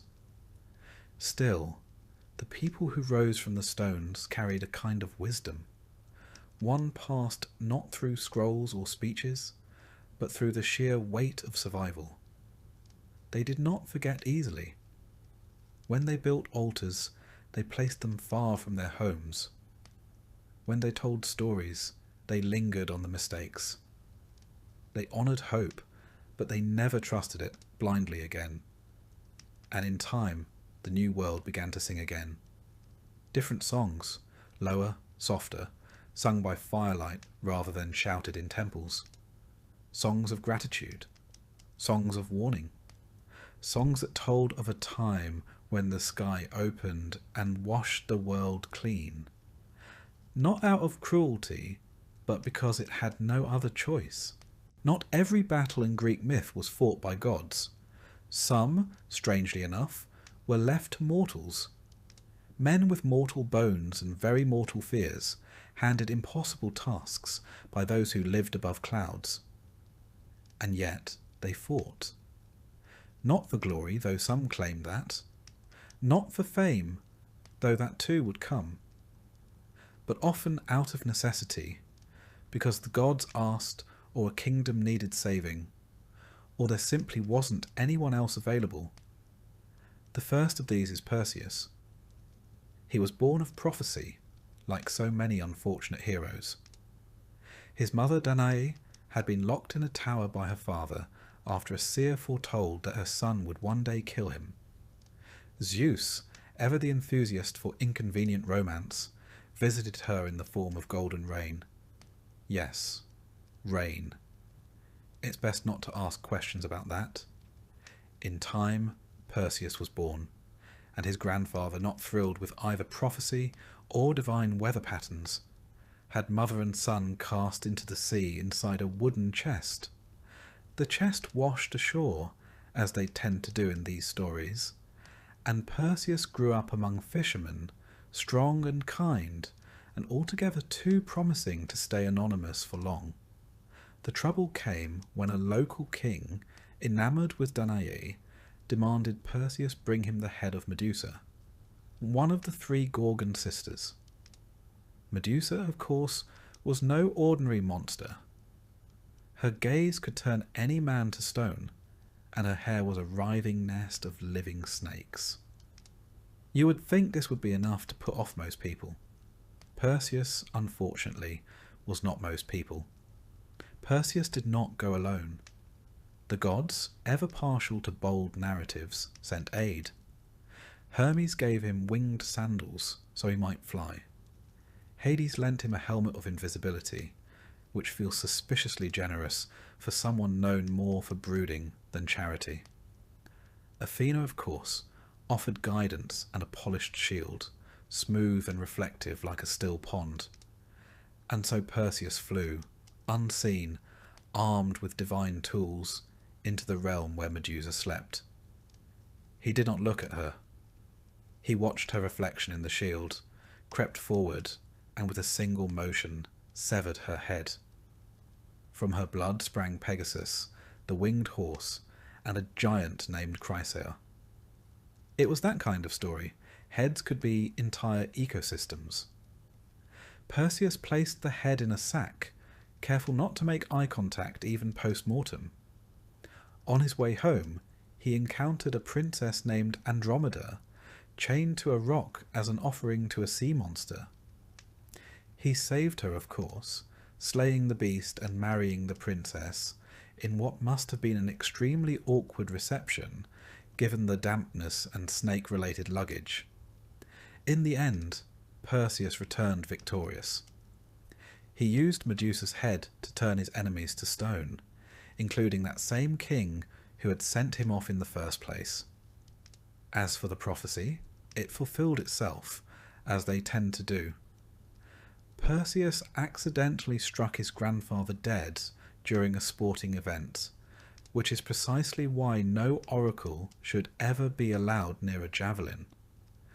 If Perseus was the prototype hero, Heracles, better known by his Roman name, Hercules, was the overbuilt sequel. His story begins with rage and repentance. After being driven mad by Hera, Heracles killed his wife and children. To atone, he was given a list, 12 labours, each more impossible than the last. The first task was to slay the Nemean lion, a beast with a hide so tough no blade could pierce it. Heracles, practical as ever, eventually wrestled the creature barehanded, strangling it to death and skinning it with its own claws. From then on, he wore the pelt as a cloak, a sort of heroic bathrobe that screamed, "Do not disturb." Next came the Linnaean Hydra, a serpent with multiple heads that regrew double whenever one was cut. A poor choice for swordplay. Heracles, with the help of his nephew Iolaus, discovered the trick. Sear the stumps with fire before the heads could regenerate. The battle was long, the smell appalling, but the monster fell. Then there was the Ceryneian hind, a golden deer so swift it could outrun arrows. Heracles chased it for a year, yes, a year, before gently capturing it. This, more than anything, speaks to his endurance and perhaps his patience with bureaucracy. Other tasks involved a monstrous boar, a flock of man-eating birds, cleaning the Augean stables in a single day, which he did by rerouting a river, and capturing various horrors including a wild bull, man-eating mares, and a three-headed dog named Cerberus. Each labour was more than a feat of strength. It was a test of will, cunning, and occasionally negotiation. By the time Heracles completed them all, he had become something more than mortal. Not yet a god, but no longer just a man. His story was full of suffering, but also of endurance. He made mistakes, tremendous ones, but was given a path to redemption. In that way, Heracles became a kind of mirror, not of perfection, but of struggle. And then there was Theseus. His story, unlike Heracles' grand arc of redemption, began with a simple identity crisis. Raised away from his father, the king of Athens, Theseus grew up not knowing his true heritage. When he came of age, he lifted a stone under which lay a sword and sandals, left there by his father as proof of lineage. With a sense of purpose and a suspiciously fast learning curve, he set off for Athens, clearing the road of bandits as he went. It was a sort of mythological resume building, but the real test came with the Minotaur. Every 9 years, Athens was forced to send 7 young men and 7 young women to Crete as tribute, payment for a past war and a bitter peace. They were fed to the Minotaur, a creature half man, half bull, who lived in a labyrinth so complex even the architect got lost drawing it. Theseus volunteered to go. When he arrived in Crete, he caught the eye of Ariadne, daughter of King Minos. She gave him 2 things, a sword and a ball of string. The string, more than the blade, was the key. Theseus tied it at the entrance and spooled it behind him as he moved deeper into the maze. When he found the Minotaur, he fought not with brute force, but with precision. And when the beast fell, Theseus followed the string back into daylight. The monster was slain. The tribute would end. But the story doesn't stop there. Theseus sailed away with Ariadne, only to abandon her on a deserted island, for reasons the myths gloss over with uncomfortable speed. He returned home triumphant, but forgot to swap his ship's black sails for white, as he had promised. His father, watching from the cliffs, saw the dark sails and believed his son was dead. In grief, he threw himself into the sea. And so Theseus became king, not by defeating a beast, but by forgetting a promise. What bound these heroes together was not just strength or lineage. It was the simple fact that they tried again and again, despite fear, despite failure, despite the gods' habit of moving the goalposts mid-quest. Perseus fought with borrowed tools, Heracles with the weight of guilt on his back. Theseus, for all his cunning, still lost things he didn't mean to. They were not perfect. They were not meant to be. Their greatness came not from being flawless, but from facing the impossible anyway. They did not slay monsters because it was easy. They did it because someone had to. And when their stories were told, it wasn't the victories people remembered most. It was the cost, the loss, the quiet moments after. And that, perhaps, is what makes the old heroes linger. Not just in marble or ink or stars, but in the way we still tell their tales. In every story of courage and flaw. In every moment where a person chooses to face what they fear, even when they are afraid. Because the monsters were never just monsters. They were fear and grief and guilt. Things no sword can truly slay. And yet, someone always tries. So sleep now with the knowledge that you don't have to be a god to be brave. You don't have to wear lion skins or hold golden shields. You just have to keep walking, even through the labyrinth. Even when you forget to change the sails. Especially then. In the beginning, the gods created man, and monsters, and storms, and envy, and fire. But long before heroes raised swords or lovers whispered beneath moonlight, there were the Fates, 3 sisters who wove, measured, and cut the threads of every life. Even the gods in their shimmering power could not ignore them. Clotho, the youngest, spun each soul into being with fingers as gentle as they were absolute. She twirled the threads of life from a distaff of mystery, her spindle ever turning, ever singing. Lachesis, the middle sister, took those threads and measured them.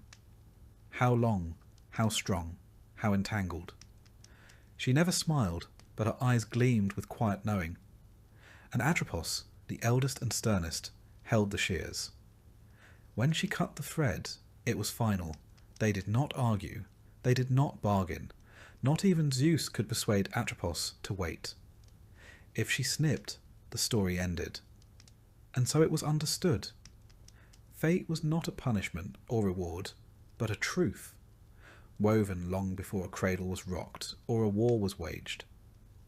Yet in this world of threads and thunderbolts, love still managed to make a mess of things. One of its most famous casualties was a boy named Narcissus. He was beautiful, so beautiful that entire cities paused to watch him pass. He had the kind of face poets retire over, the kind of hair that made gods consider taking up hobbies. But beauty, untempered, often curdles into arrogance. And Narcissus had no interest in the hearts he broke. He waved them off like dandelion seeds. Among the many who fell for him was a nymph named Echo. Echo had once been a chatterbox, loved by all for her voice, until she crossed the wrong goddess. Hera, ever suspicious and rarely wrong, cursed her to repeat only the last words spoken to her. Echo could no longer start a conversation. Only mirror one. A strange sentence for someone who had so much to say. Still, she watched Narcissus from the trees, her love growing with every passing glance. One day, when he wandered into her woods, she tried to approach. But of course, when he called out, "Is anyone there?" all she could answer was, "There." He turned, frowning. "Come to me." "To me," she echoed, stepping forward. He recoiled. "Leave me be." "Me be," she whispered, as though cursing herself. And when he walked away, Echo wilted like a flower without sunlight. She faded until only her voice remained, haunting valleys and caves, repeating the words of others with no thoughts of her own. Some say she still speaks, waiting for someone to say something worth remembering. But Narcissus would not go unpunished. The goddess Nemesis, vengeance in a flowing gown, saw his cruelty and decided he would learn what it meant to long without answer. She led him to a still pool, where he leaned down to drink. There he saw a face, flawless, tragic, and entirely his. He reached for it, the reflection rippled. He smiled, thinking it coy. Day after day he returned to the pool, unable to look away. In time, he withered. In the place where he had knelt bloomed a delicate white flower, the narcissus. Echo, for all her fading, never lost her tenderness. Even as her body dissolved into mist, her presence lingered in the lonely places, among the cliffs, in forest glades, beneath bridges where the world hums softly. Children called out to hear her. Travellers shouted just to feel less alone. And in those moments she answered, not because she hoped to be heard, but because some part of her still loved the sound of voices in the air. Narcissus, meanwhile, became more than a boy with good cheekbones and bad manners. His name turned into a warning, a mirror held to anyone who loved their own reflection a little too much. He was not remembered for his beauty, but for the way it undid him, for how stillness can become a trap, for how longing, left unchecked, curls inward. Not all love stories in Greek myth ended in madness or ruin. Some, though strange, carried a kind of wistful magic. Pygmalion was a sculptor, a quiet man who found people too loud, too flawed, too complicated. So he stopped seeking love in the market stalls and began to carve it from stone. He worked for days, then weeks, then months, shaping his perfect woman from marble. Eyes soft but unblinking, lips poised but silent. And when he finished, he was ruined, because she was beautiful, too beautiful, and she didn't argue, or forget, or look away. Pygmalion brought her gifts, flowers, cloth, even jewels he could barely afford. He whispered to her, touched her hand, slept beside the statue, dreaming of warmth. He had not built a muse, he had built a longing. Aphrodite, who knew the patterns of desire like a familiar melody, took pity on him. One night, as he pressed his lips to the cold marble cheek, the stone softened. Warmth blossomed beneath his fingers. She blinked. Galatea, he called her, and she looked back. They say they lived quietly, happily, and perhaps they did. For in that small moment, stone to skin, stillness to breath, a wish became a woman, and loneliness found a name. As for Pygmalion, one might wonder what Galatea thought of it all. To awaken and find yourself loved before you could speak. To be wished into being with no say in the matter. Perhaps she loved him. Or perhaps she learned to. Or perhaps she simply chose not to leave. The myths do not say. They rarely ask the statue how it feels. Stories like Pygmalion's weren't meant to teach lessons. They were there to hold something else. Some flickering hope that love, even when it seems imagined, might be answered. That even the coldest heart might stir, if someone believes in it long enough. And yet, even in these silences, the stories linger. They drift across time not because they are precise, but because they are familiar. We see ourselves in the ones who chase, in the ones who run, in the ones who wait too long by the water's edge. We recognise the fear of being forgotten, and the wish to make something perfect, so we might never be alone again. And so we come to the end, not of myth, for that never truly ends, but of the telling. The gods, the heroes, the curses and quests, they fade for now, like torchlight at dawn. But something remains. Greek mythology was never meant to be tidy. It contradicts itself. It bends. It forgets. But that's what makes it so human. These were not just stories about gods. They were mirrors held up to us. They showed what happened when we loved too deeply or too carelessly, when we reached for more than we should, when we defied fate or surrendered to it. The gods may have had temples, but it was in the quiet corners, the cave, the hearth, the olive grove, that these stories were truly remembered, whispered to children, painted on pottery, traded by sailors who weren't entirely sure if they'd seen a sea monster or just wanted a good excuse for being late.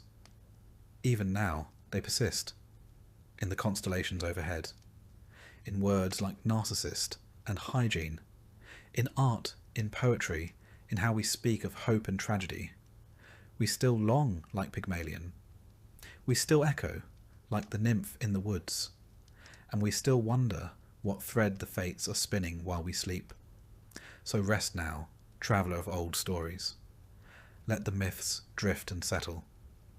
Let their gods climb back to Olympus and their heroes sheathe their blades. There is nothing to slay tonight. Only silence and sleep, and the slow turning of the stars. And perhaps if you listen closely, you'll hear the spindle spinning still. Congratulations! You've just woken up in ancient Rome. Not in a palace. Not in a marble villa surrounded by fountains and toga-clad servants feeding you grapes. No, you've landed where most people lived, where the plumbing is theoretical, the walls are one good fart away from collapse, and your upstairs neighbour is always, always stomping around like a gladiator on leg day. You're in an insula, the Roman version of an apartment building. Sounds promising, right? Maybe something with a courtyard, a bit of sunlight. Wrong. The Latin word insula literally means island, and that's the first clue that you are absolutely stranded. You're on the 4th floor, if you're lucky. Anything higher than that, and you're basically living in the rafters of a fire hazard. These buildings are made of brick, wood, and wishful thinking. They sway in the wind, lean against each other like drunk friends, and have an average structural integrity of a stale loaf of bread. And speaking of bread, don't even think about making toast. Open flames are banned because one bad cooking accident and the whole block goes up like a Saturnalia bonfire. Your room is about the size of a modern walk-in closet. There's a cot, term used generously, made of rope and straw, and a threadbare blanket that smells like every person who's ever used it before you. The walls are damp, stained, and close enough together that if you lie on your side, you can touch both without moving. You have no windows. Light filters in from a crack under the door and from a hole someone accidentally punched through the roof with a broom handle 3 tenants ago. There's no privacy. You share this space with 2 other people, one of whom is coughing with such dramatic flair that you briefly wonder if you're living in a poorly written tragedy. Spoiler. It's not drama. It's probably tuberculosis.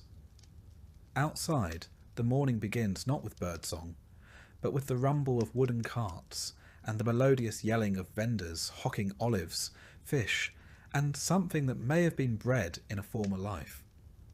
A donkey brays like it's dying, children cry like they're dying, and someone's already arguing over taxes 2 floors below. You stretch. Bad idea. Your back cracks like a papyrus scroll in a drought, and you immediately regret trying to act like someone whose spine hasn't been curled into a question mark by years of hard labour and a diet that consists mostly of beans and regret. You're about 27 years old, which makes you one of the older folks in the neighbourhood. Most people die before 40, usually from some combination of injury, infection, or inhaling too much whatever it is that leaks from the latrine pit every summer. You shuffle out of bed, barefoot. Of course you're barefoot. Shoes cost money, and if you had money, you wouldn't be living here. The floor is cold and sticky. Is it wine? Is it urine? Is it olive oil? It's probably all 3. You step around your neighbour's sleeping form and try not to kick the communal chamber pot. It's full. It's always full. Time to relieve yourself? Great, you've got options. Option 1, the aforementioned chamber pot, which will soon be dumped. Drum roll, please. Right out the window. There's a whole system to it. You're supposed to shout cave before you launch the contents onto the street below, which means watch out in Latin. But let's be honest, nobody does. The streets reek of urine, feces, spoiled food, and dead dreams. The gutters are open, the waste flows freely, and if you're lucky, the rain hasn't washed it all back toward your front door. Hygiene, you ask? That's adorable. There are no showers, no soap, no toothpaste. You might wash your face in the public fountain if you're feeling fancy, and don't mind sharing your morning splash with 14 other people and a stray dog licking a wound. You scrape your teeth with a stick. Maybe rub some ash on them if you're feeling bougie. Breath? It smells like a fermented mixture of old lentils and existential dread. Still, you pull on your tunic, your one tunic, and head outside. It's made of rough wool or linen, stained in ways you've long stopped trying to identify. It smells like mildew and human. No deodorant, no underwear. You tie it at the waist with a rope and hope it holds. If not, congratulations. You've just invented public indecency. Not that anyone cares. Modesty in Rome is mostly reserved for statues and upper-class poetry. Stepping outside is like entering a war zone of the senses. The street is already packed. Vendors scream, beggars shout, oxen defecate mid-step. Flies swarm in thick clouds over the fish stalls. Somewhere nearby, a rooster is being murdered, or possibly just expressing itself. Someone's cooking something that smells like disappointment. Your neighbour's child runs past, barefoot and covered in something that might be jam, might be blood, might be both. You make your way down the street toward the communal bakery, one of the few luxuries you share with the rest of your block. You hand over your government-issued grain ration, a lump of barley flour wrapped in cloth. The baker takes it, adds it to the others, and hours later you'll get back a small, hard, blackened loaf.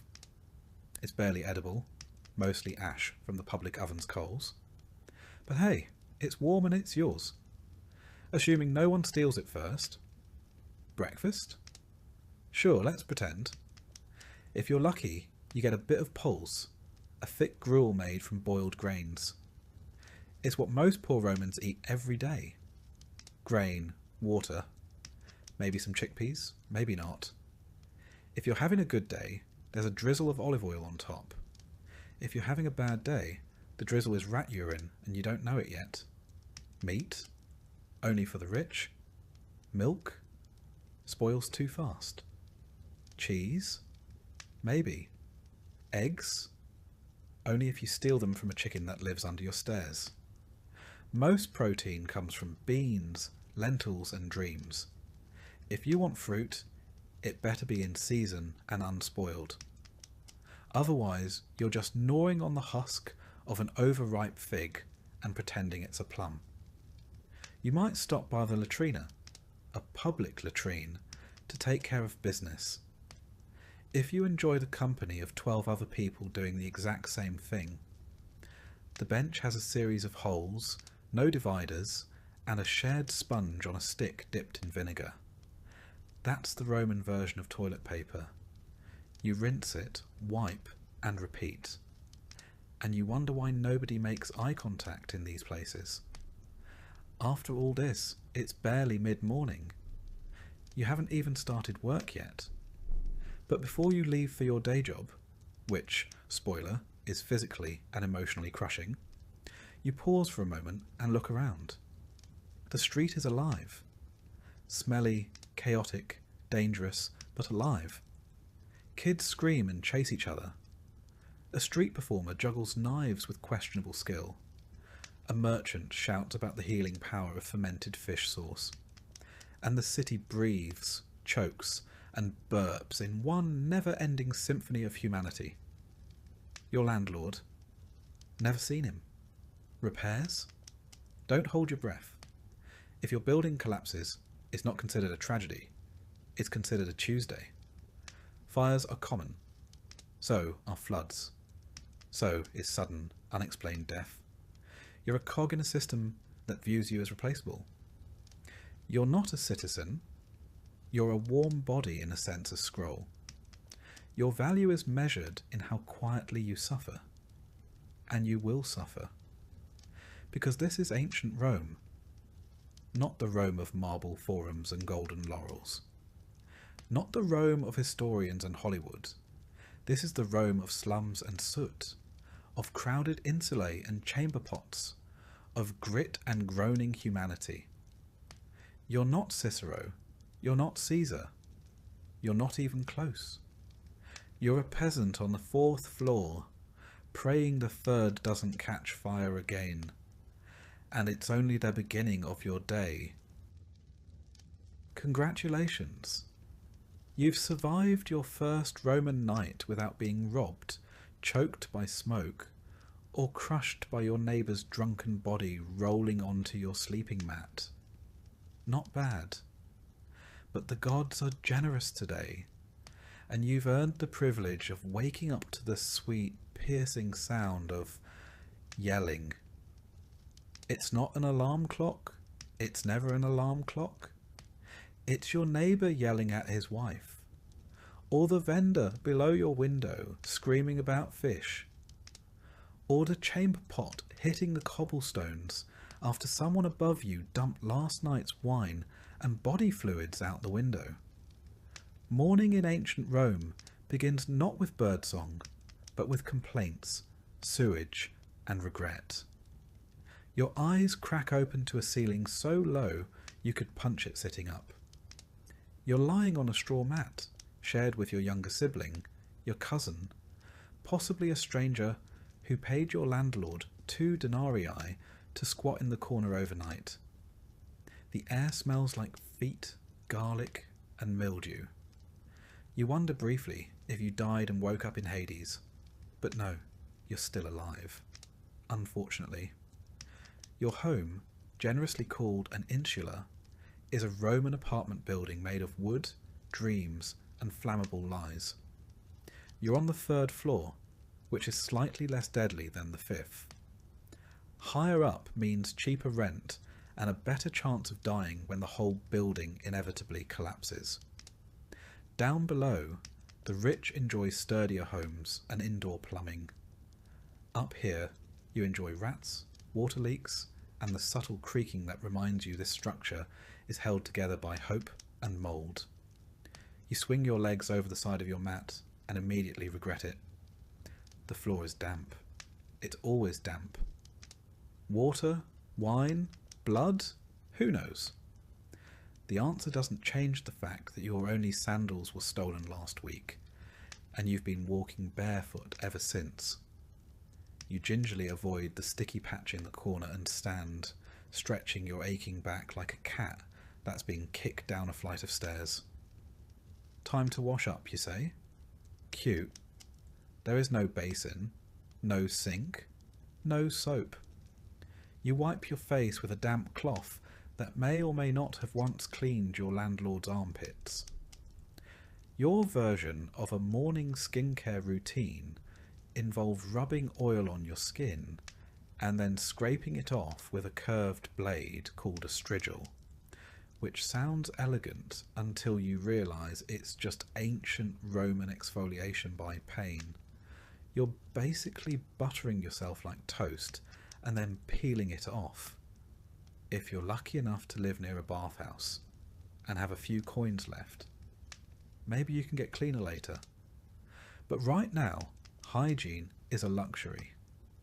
You settle for smearing your face with whatever water you find in a communal jar and call it refreshed.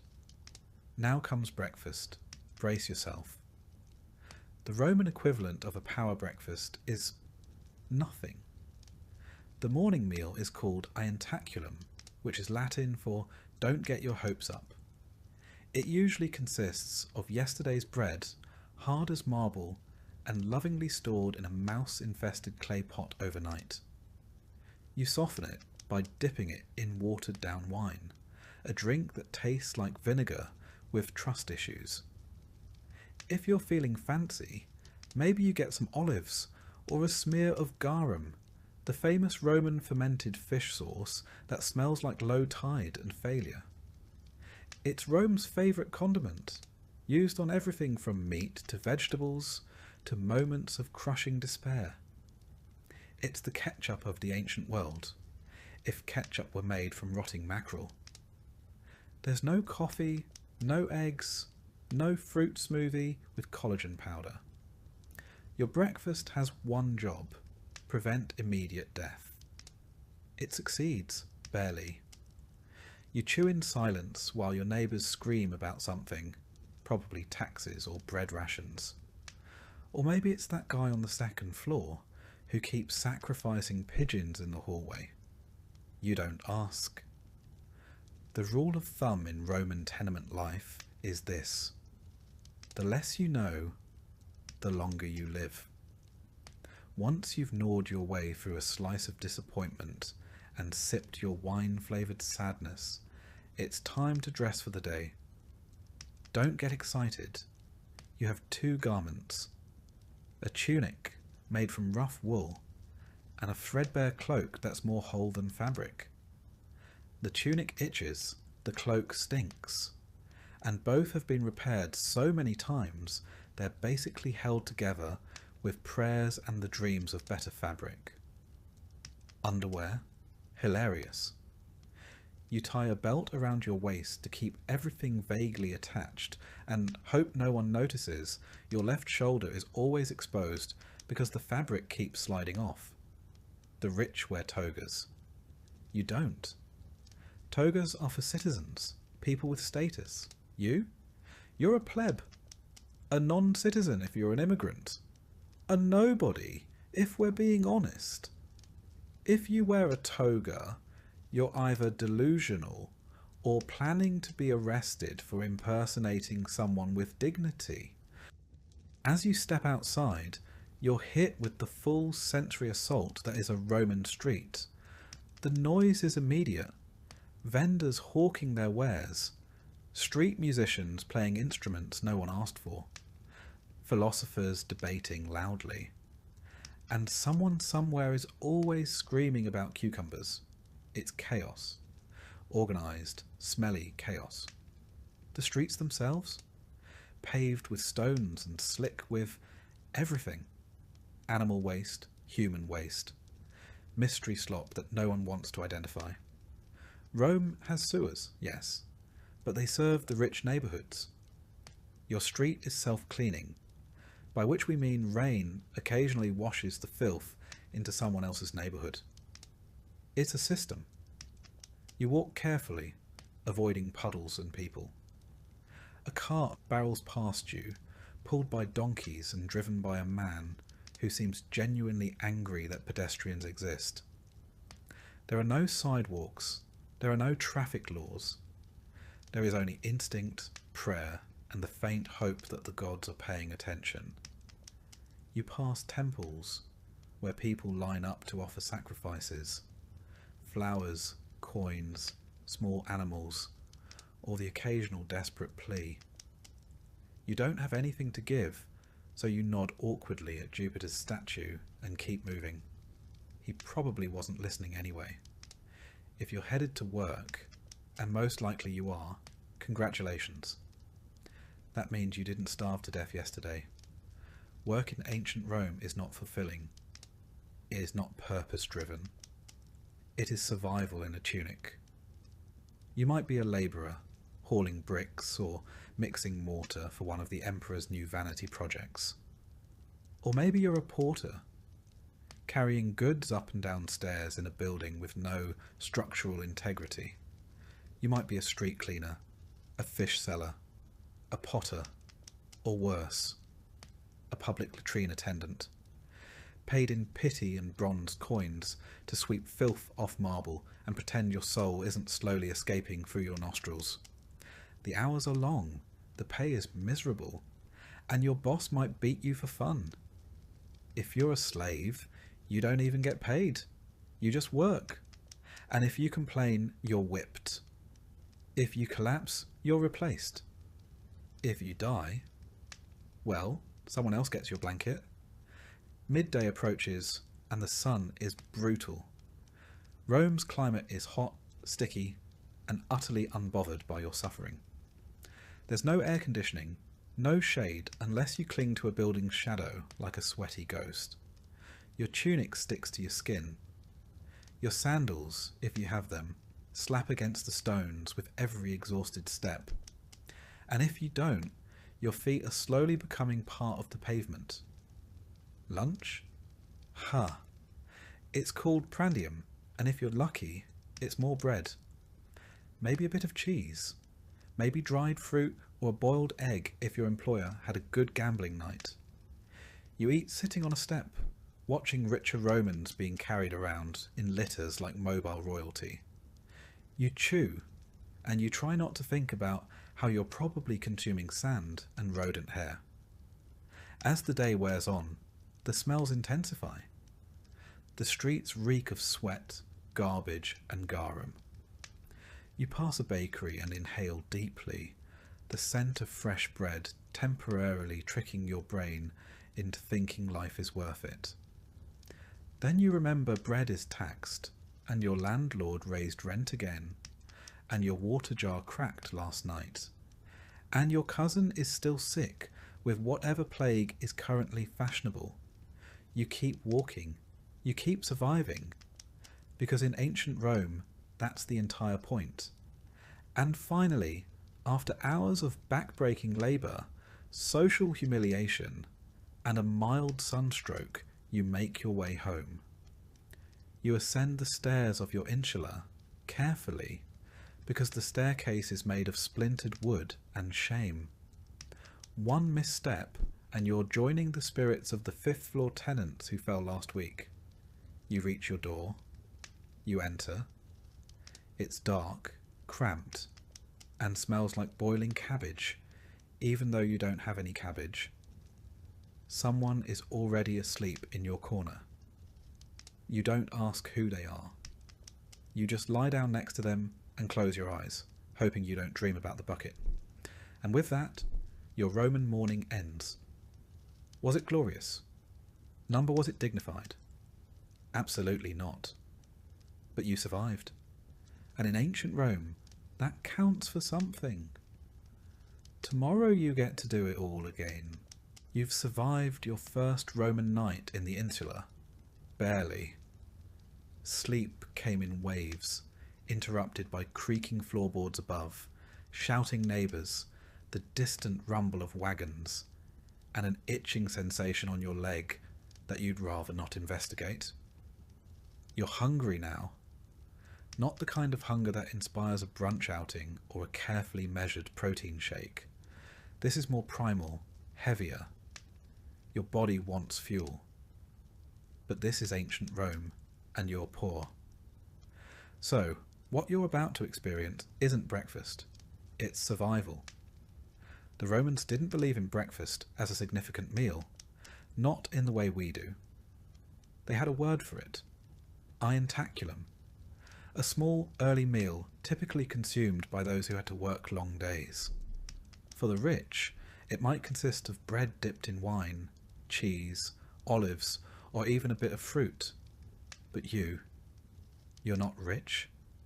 You're a plebeian, one of thousands crammed into the belly of the city, eking out a life in the shadow of Rome's grandeur.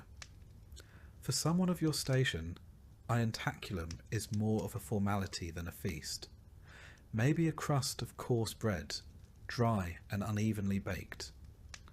This bread is likely a leftover from the day before, or the day before that. Made from barley or spelt, grain types considered suitable for the lower classes. It's dense, dark, and has the mouthfeel of something chipped from a wall. There's no butter, no jam, and certainly no eggs or honey. Those are the luxuries of someone with coin and status. What you might have, if luck has smiled upon you, is a bit of pulse. Pulse is the quintessential Roman peasant food. A porridge made from farro, emmer, or barley. It's cooked with water and occasionally seasoned with a drizzle of oil or the faintest hint of herbs, assuming you have any. It's not pleasant exactly. It doesn't nourish so much as it fills. A heavy steaming paste that sits in the stomach like an anchor. On worse days, it might be prepared with river water or stored rainwater, slightly green and earthy. You eat it quickly. Slowly just gives your brain time to realise it tastes like boiled dampness. And yet, this is your fuel. Pulse, maybe a bit of bread, and water. If you're lucky, you've managed to secure some posca, a common drink among the poor and the military. It's made by mixing vinegar with water, sometimes infused with herbs if available. It sounds unpleasant, and it is, but it's far safer than drinking untreated water straight from a public fountain or cistern. The acidity of the vinegar kills bacteria and masks the taste of unclean sources. It's sour and sharp, but it does the job. The public fountains of Rome flow constantly, fed by those legendary aqueducts.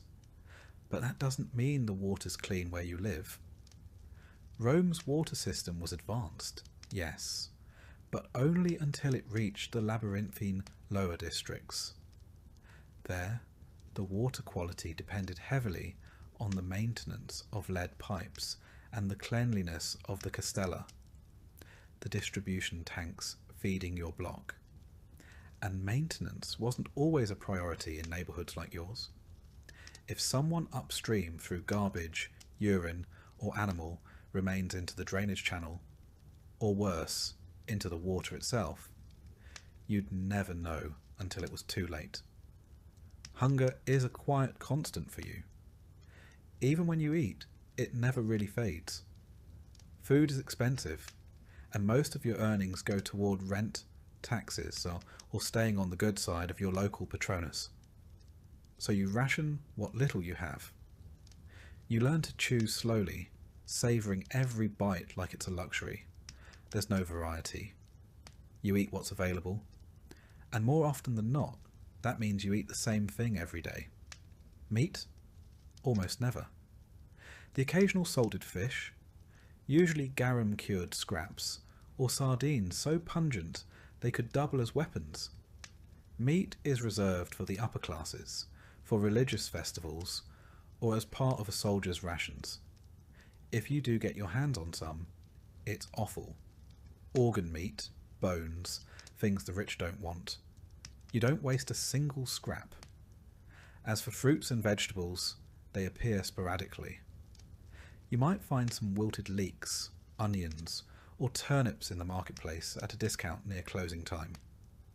Apples and figs are seasonal, and while Rome's Mediterranean climate makes such things abundant in theory, your wallet tells a different story. You buy what others don't. Split fruit, half-rotten dates, bundles of wilted greens, all wrapped in yesterday's gossip and grime. It's edible technically. You hope? And if you're truly desperate, there's the street food. Rome had an active street food culture, particularly for the poor who didn't have kitchens in their insular apartments. The popinae, small taverns or hot food shops, line the alleyways of working-class neighbourhoods. For a few asses, the copper coins of the realm, you might get a bowl of stewed lentils, seasoned with whatever bones or drippings the cook could find. Perhaps a small skewer of meat, heavily salted and suspiciously chewy. Or a honey cake made from stale grain, barely sweet, and baked hard enough to require soaking before eating. These places are busy, smoky, and loud. They smell like hot oil, burned flour, and sweat. The clientele includes labourers, criminals, out-of-work veterans, and the occasional freed slave. They're not always safe. Fights break out, money disappears. But they're your only shot at something warm, and you keep coming back. It's important to understand that most Romans didn't cook their own food. The lower classes lacked private kitchens. Fire laws made it dangerous to cook in cramped wooden apartments, so communal ovens and public eateries filled the gap. But that also meant you were always dependent on merchants, on bakers, on the shifting prices of olive oil and grain. Speaking of grain, it's the backbone of the Roman diet. The government knows this. That's why they introduced the annona, the grain dole, a state-sponsored distribution of grain to eligible Roman citizens. If you qualify, you receive a monthly allowance, enough to make bread or poles for a few weeks. It's not generous, but it's better than nothing. For many, it's the line between hunger and starvation, but access isn't guaranteed. You need to be registered, male, and Roman. If you're a woman, a foreigner, or a slave, the annona isn't for you. You find other ways. Food for you is rarely fresh. Bread goes stale quickly. Pools clings to the bottom of pots long after it should have been scrubbed out. What you consumed today was cooked yesterday, or last week. Spoilage is common. Flies are constant. But waste is unthinkable. You eat around the mould. You scrape off the bad parts. You chew slowly, savouring what little flavour remains. And yet, despite all of this, the city never starves, not completely. Rome's granaries are full, its imports steady. Ships from Egypt, Sicily, and North Africa sail in daily, their bellies full of grain, oil and wine. The empire feeds its capital like a mother feeds a hungry child. You just don't always get your share. If you're a slave or a freedman in service, your meals depend on your master's whim. You might get stew, bread, or leftovers from the main table. Or you might go hungry until someone remembers you exist. If you're a day labourer, your meal breaks are dictated by your work. Dig ditches, haul stones, build baths, and maybe, at mid-morning, you get 10 minutes to gnaw a piece of dried fig, or drink from a shared cup. And let's not forget feast days. Not because you're invited to the banquet, but because it's the one time the rich throw scraps to the streets. Religious festivals sometimes include public offerings, distributions of food or coin, perhaps a roasted pig, or a platter of bread and fish for the masses. It's not kindness, it's politics. But you take what you can get. By mid-morning, your hunger has faded into something else. A dull pressure. A reminder. You've eaten just enough to continue. You tie the cloth belt around your tunic a little tighter and get moving. You've got work ahead of you. Rome doesn't wait. And tomorrow, you'll eat again. Or you won't. But either way, you'll wake up in the same insula, with the same cracked bowl, and the same stale loaf waiting on a wooden shelf. Because in ancient Rome, food is never far away, but neither is hunger. The sun has fully risen now, and the Roman day is underway. For you, a plebeian, or perhaps a slave, that doesn't mean a slow stretch and a relaxing breakfast. It means the work begins, and it begins early.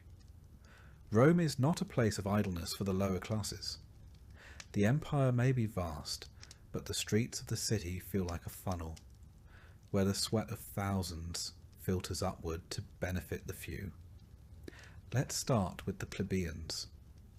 Not the poorest of the poor, but far from comfort.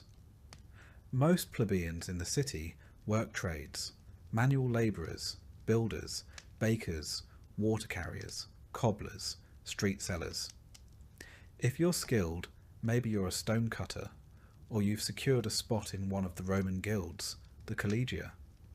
But for most, you're expendable muscle. Hired for the day, paid by the hour, if you're lucky.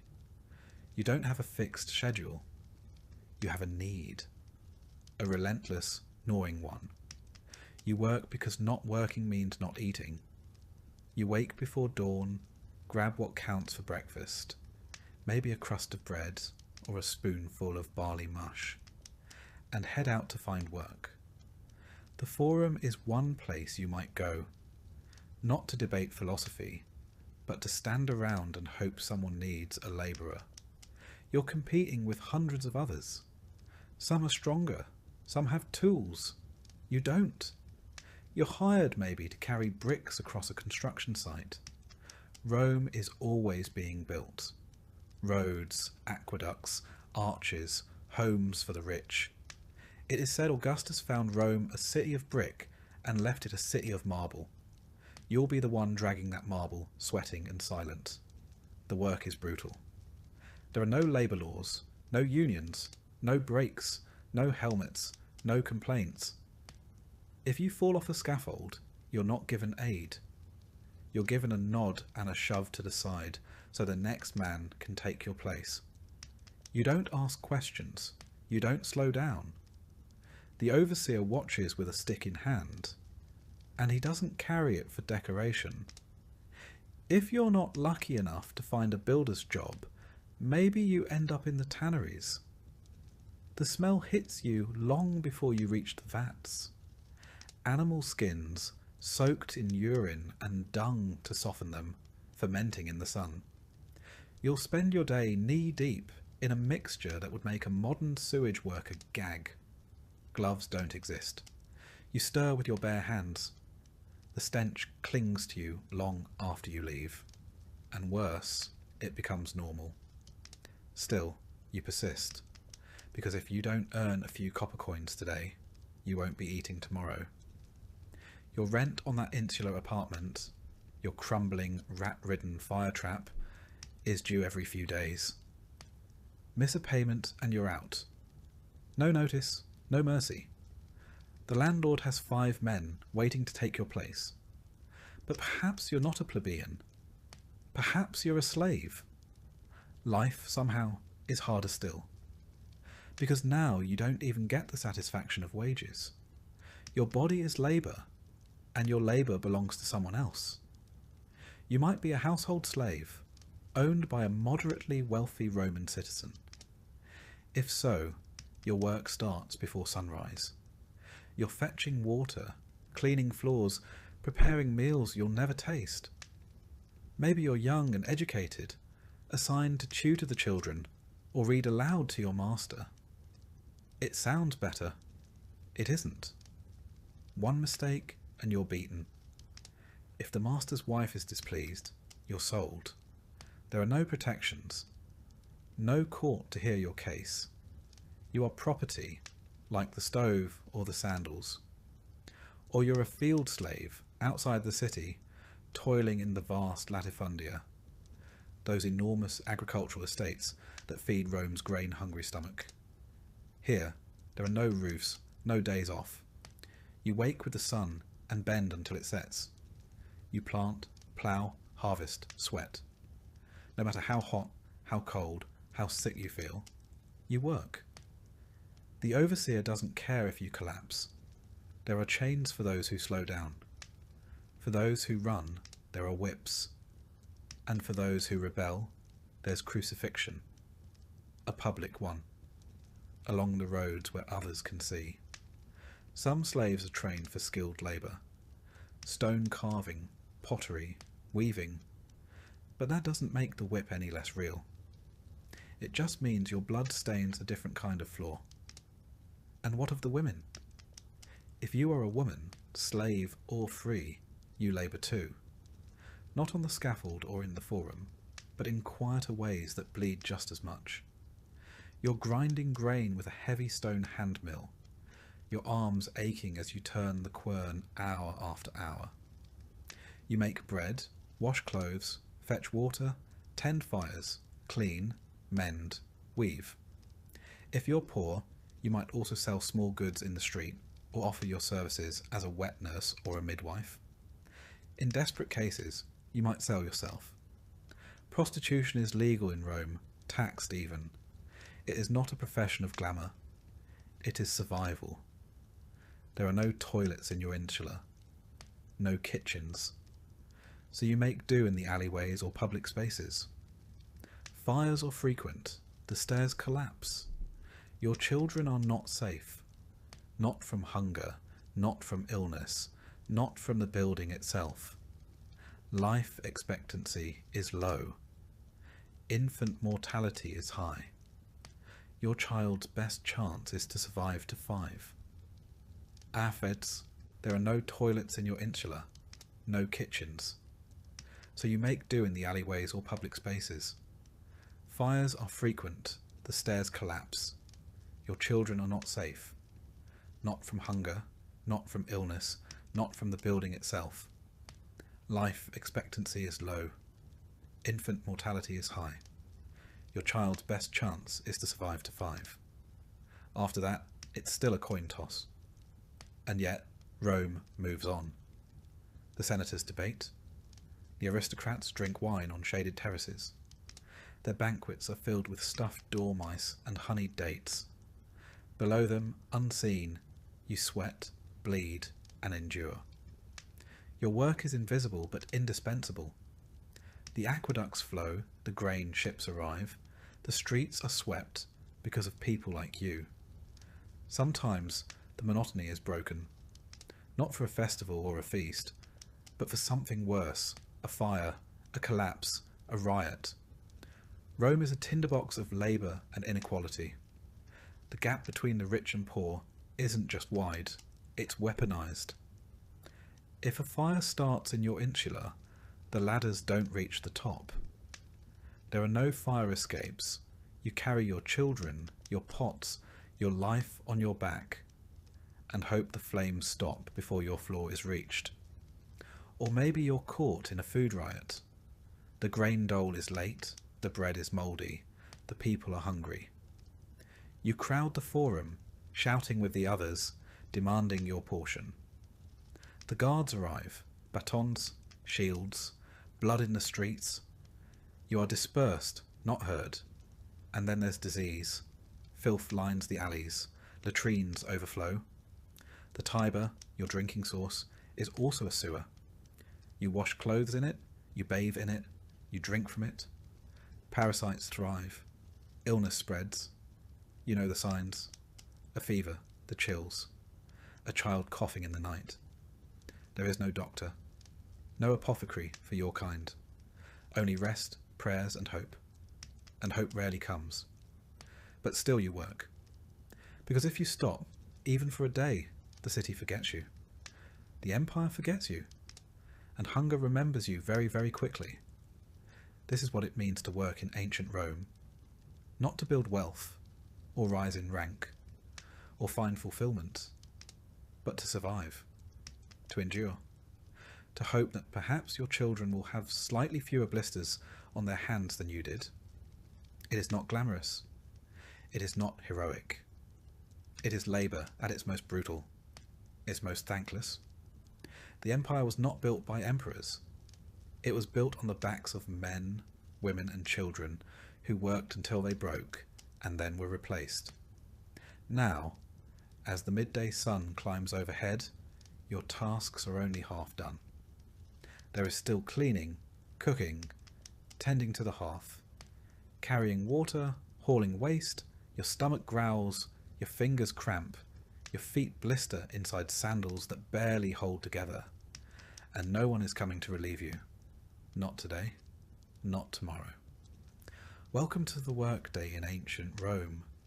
You wouldn't last a single one. Congratulations. You've made it past the market, survived the street toilets, and managed not to get mugged for your shoes, if you were even lucky enough to have shoes. But now comes the real challenge, going home. Or, more accurately, climbing into the creaking, overcrowded, highly flammable tinderbox that you are expected to call home, your insula. You live in an insula not because you chose it, but because you're poor.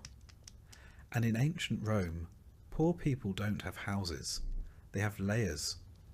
Multi-story apartment buildings, packed so tightly that sunlight is more rumour than reality. Your insula is 6, maybe 7 stories tall. Illegal technically, but so is half the city, and bribes are as Roman as togas. It's built of wood, clay and wishful thinking, leaning slightly to one side as if preparing to collapse out of sheer exhaustion.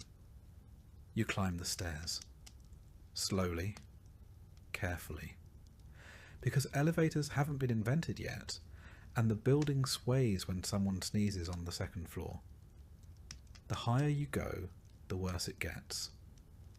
Wealthier residents stay on the lower floors. Better ventilation, easier access, and a lower probability of dying in a fall. You, on the other hand, are up near the roof, where the air is thin, the ceilings are low, and the rats have built a local economy. There are no private rooms, no insulation, and definitely no plumbing. Just a single room shared with your family, your livestock, and any opportunistic creatures that wander in through the cracks.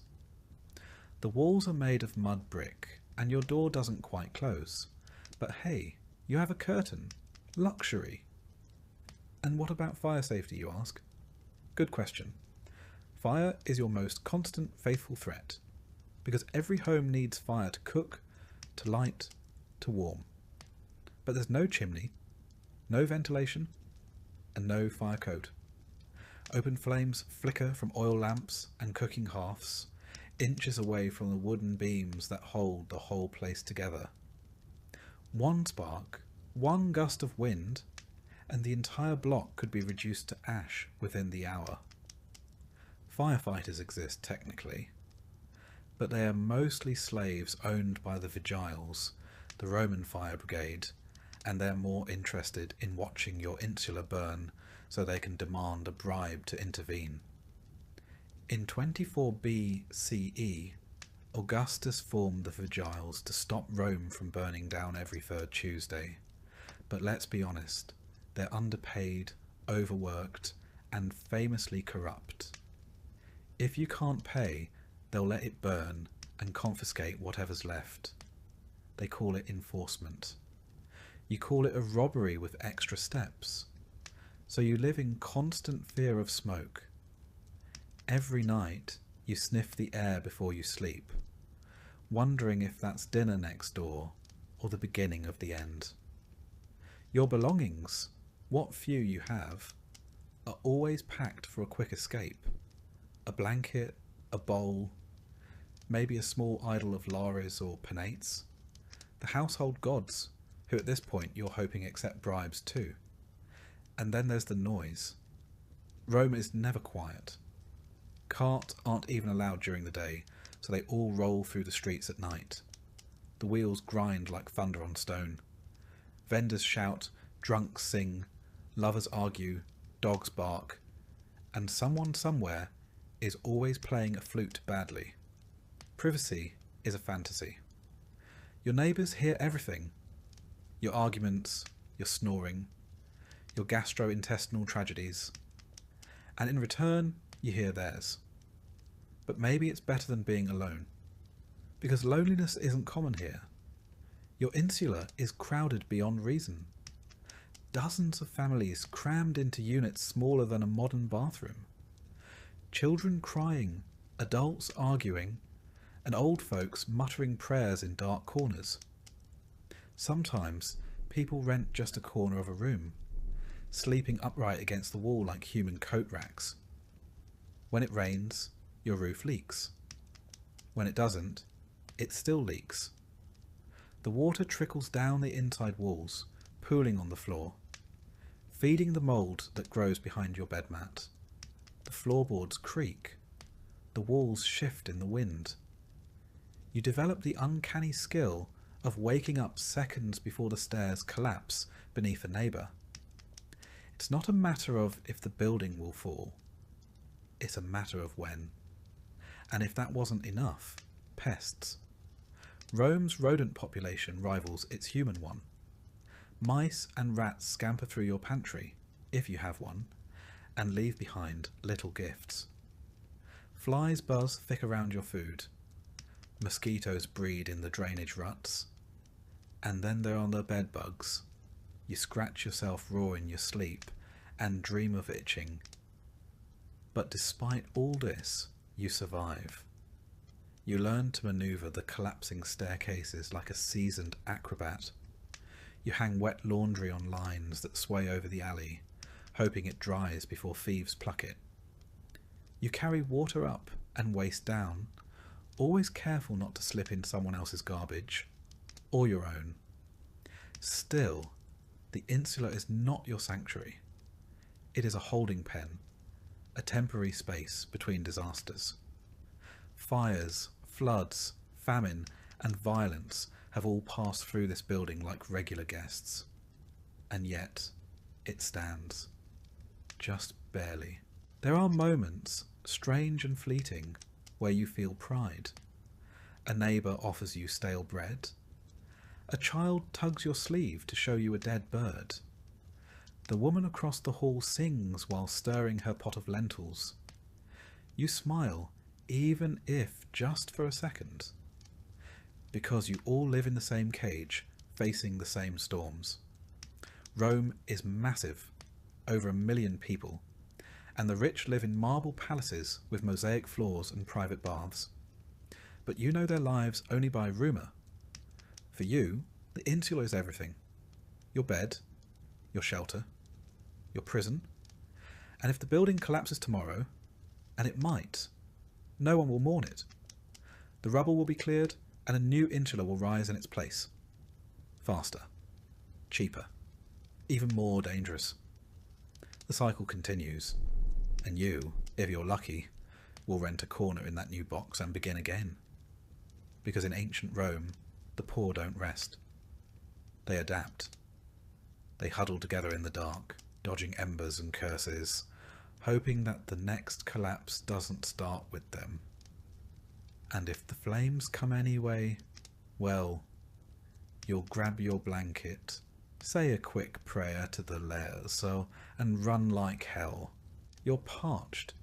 You've spent the morning toiling in the heat, surrounded by dust, noise, and the aggressive scent of humanity in full ferment. You want water. Cold, clean, life-giving water. So you do what any Roman would do. You head for the nearest public fountain. Because in ancient Rome, you don't just turn a faucet and get crisp hydration.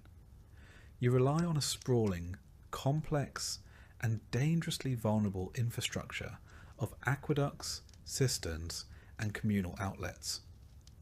And if any part of that system fails, so do you. Rome's aqueducts were a marvel of engineering. By the 1st century CE, the city was serviced by 11 massive aqueducts, some stretching over 50 miles from distant mountain springs. These channels brought in an estimated 200 million gallons of water per day, enough to supply baths, fountains, latrines and private homes. But here's the catch. Only the rich had indoor plumbing. For the rest of the population, meaning you line up at one of the many public fountains scattered through the city's neighbourhoods, clay jug in hand, hoping there's still pressure in the system. Now, the good news is the water, when it gets there, is pretty clean.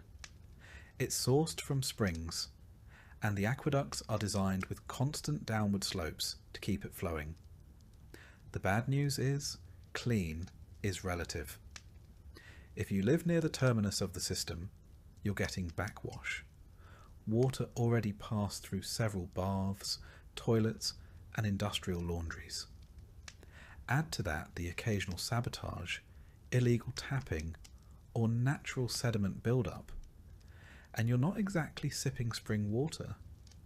More like tepid mineral soup with a hint of lead, because yes, many pipes are made of lead. Not that the Romans understood the long-term neurological effects, but if your thoughts start feeling fuzzy and your coordination's off, don't blame the gods, blame the plumbing. And if you think that's bad, just wait until nature calls. Most Romans didn't have private toilets. Apartment dwellers, like you in your top floor insula, use pots, buckets, or chamber pots. When full, the contents are dumped out the window or into the nearest gutter. Yes, the famed Roman sewer system, the Cloaca Maxima, still runs through the city like an underground lifeline. But most waste doesn't make it that far. It sits in the street, baking in the sun, mixing with animal droppings, and slowly forming a biological miasma strong enough to peel paint off a fresco. And if you're wondering why shoes are so important in Rome, that's your answer. You're not walking on stones. You're walking on yesterday's dinner in its final form. There are public latrines, of course, and if you're lucky or desperate, you can pay a small fee to use one. These are long stone benches with holes carved in them, positioned over flowing water channels. There's no partition, no door, just a row of strangers making eye contact while trying to pretend nothing awkward is happening. You sit shoulder to shoulder with a retired centurion and a 12-year-old olive vendor, all contributing to the same stream of civic solidarity. The Romans believed in shared experiences. This was one of them. Toilet paper? Not a thing. Instead, you use a tessorium, a communal sponge on a stick kept in a bucket of vinegar water. It's exactly as horrifying as it sounds. You hope the guy before you had good hygiene.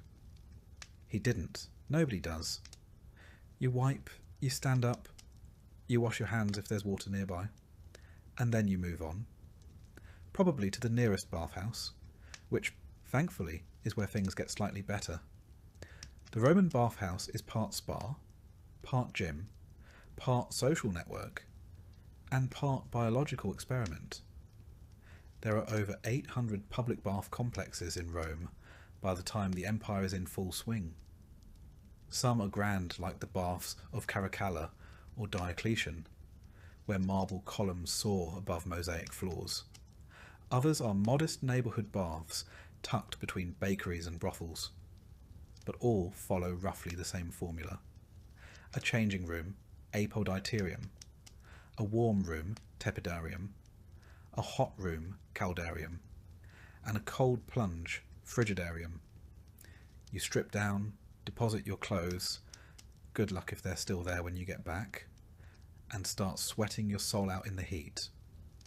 The caldarium is stifling. Heated by hippocaust, underfloor heating fueled by roaring fires. It's a room designed to make you wish for death, or at least a breeze.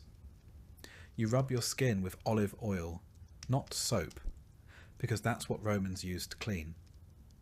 Then you scrape it off with a curved metal tool called a strigil, removing dirt, oil, and several layers of dignity. There are slaves to assist you if you're rich. If not, you do it yourself while trying to avoid eye contact with the senator next to you. Bathhouses are where deals are struck, gossip is traded, and diseases are casually spread. The water isn't drained between users. It's a warm, microbial soup of humanity, stirred hourly by the movement of hundreds of unwashed bodies. Skin infections, eye diseases, intestinal worms, everything is on the menu. And yet, this is one of the cleanest places in Rome. Outside the baths, personal hygiene is a gamble. You might wash your face daily and your feet often, but full-body bathing is more of a social event than a daily necessity. Perfumes and oils cover up most smells. Lice and fleas are common, but tolerated. The concept of germ theory is centuries away, and nobody's counting bacteria when they're more worried about curses and crop failures. And remember that beautiful aqueduct system? It doesn't just supply water, it powers everything from grain mills to fountains to the flushing mechanisms in some elite toilets. But it's fragile. Earthquakes, floods, or simple disrepair can shut down entire sections of the city. When the aqueducts break, Rome doesn't just lose drinking water. It loses its public baths, its sewers, its fountains. Civilization, as the Romans know it, starts to unravel. Riots have broken out over water shortages. The emperor himself maintains a staff of aquarii, water engineers, just to keep the system running. And if they fail, you suffer. Because in ancient Rome, access to clean water isn't a luxury. It's your last line of defense against cholera, typhoid, and a dozen other slow, filthy deaths. By now your mouth is dry, your skin is itchy, and you're beginning to understand that clean is a relative concept. But here's the twisted part. By ancient standards, Rome is doing pretty well. The city is cleaner than most medieval capitals. It has public sanitation, latrines, baths, and even street cleaners. But it's also the biggest city in the ancient world, and that density breeds disease. Waterborne illness is rampant.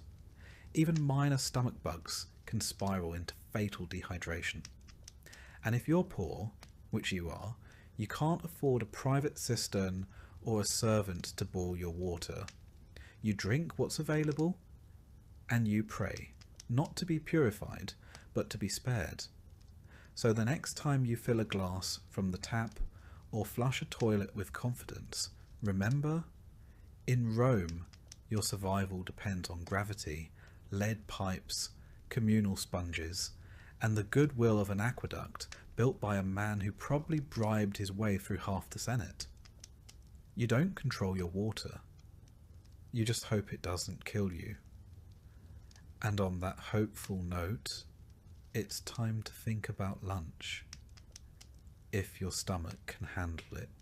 If you've managed to survive the slop of a Roman street, dodge dysentery from a clay cup of aqueduct runoff, and work a full day in the choking heat of the Sabora district without keeling over, you might think a bath would be the one mercy this city offers you. And to be fair, Rome is famous for its baths. But this isn't a hotel spa with cucumber water and lo-fi music. This is public bathing, Roman style. And for a plebeian like you, it's more about routine survival than luxury. Let's start with the setting. The Thermae, massive public bathhouses funded by emperors and designed to show off imperial grandeur, are sprawling complexes of steam, stone, and social politics. Think gym, barbershop, and social media feed all rolled into one.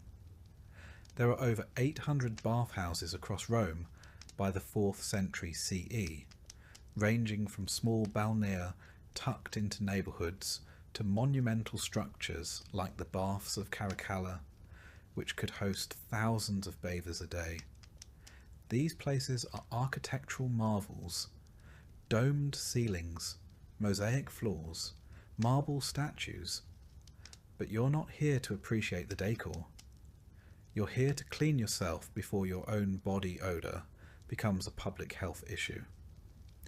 Entry usually costs a quadrans, the smallest denomination of Roman currency, meaning it's technically accessible to almost everyone, even the poorest citizens.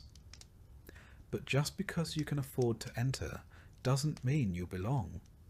The hierarchy follows you through the door. Senators and equestrians recline in the hot pools and gossip in the tepidarium, while slaves like you scrub themselves with worn-out strigils in a corner, hoping no one important notices you tracking in street filth. The bathing process follows a predictable pattern. First, the apoditerium, or changing room.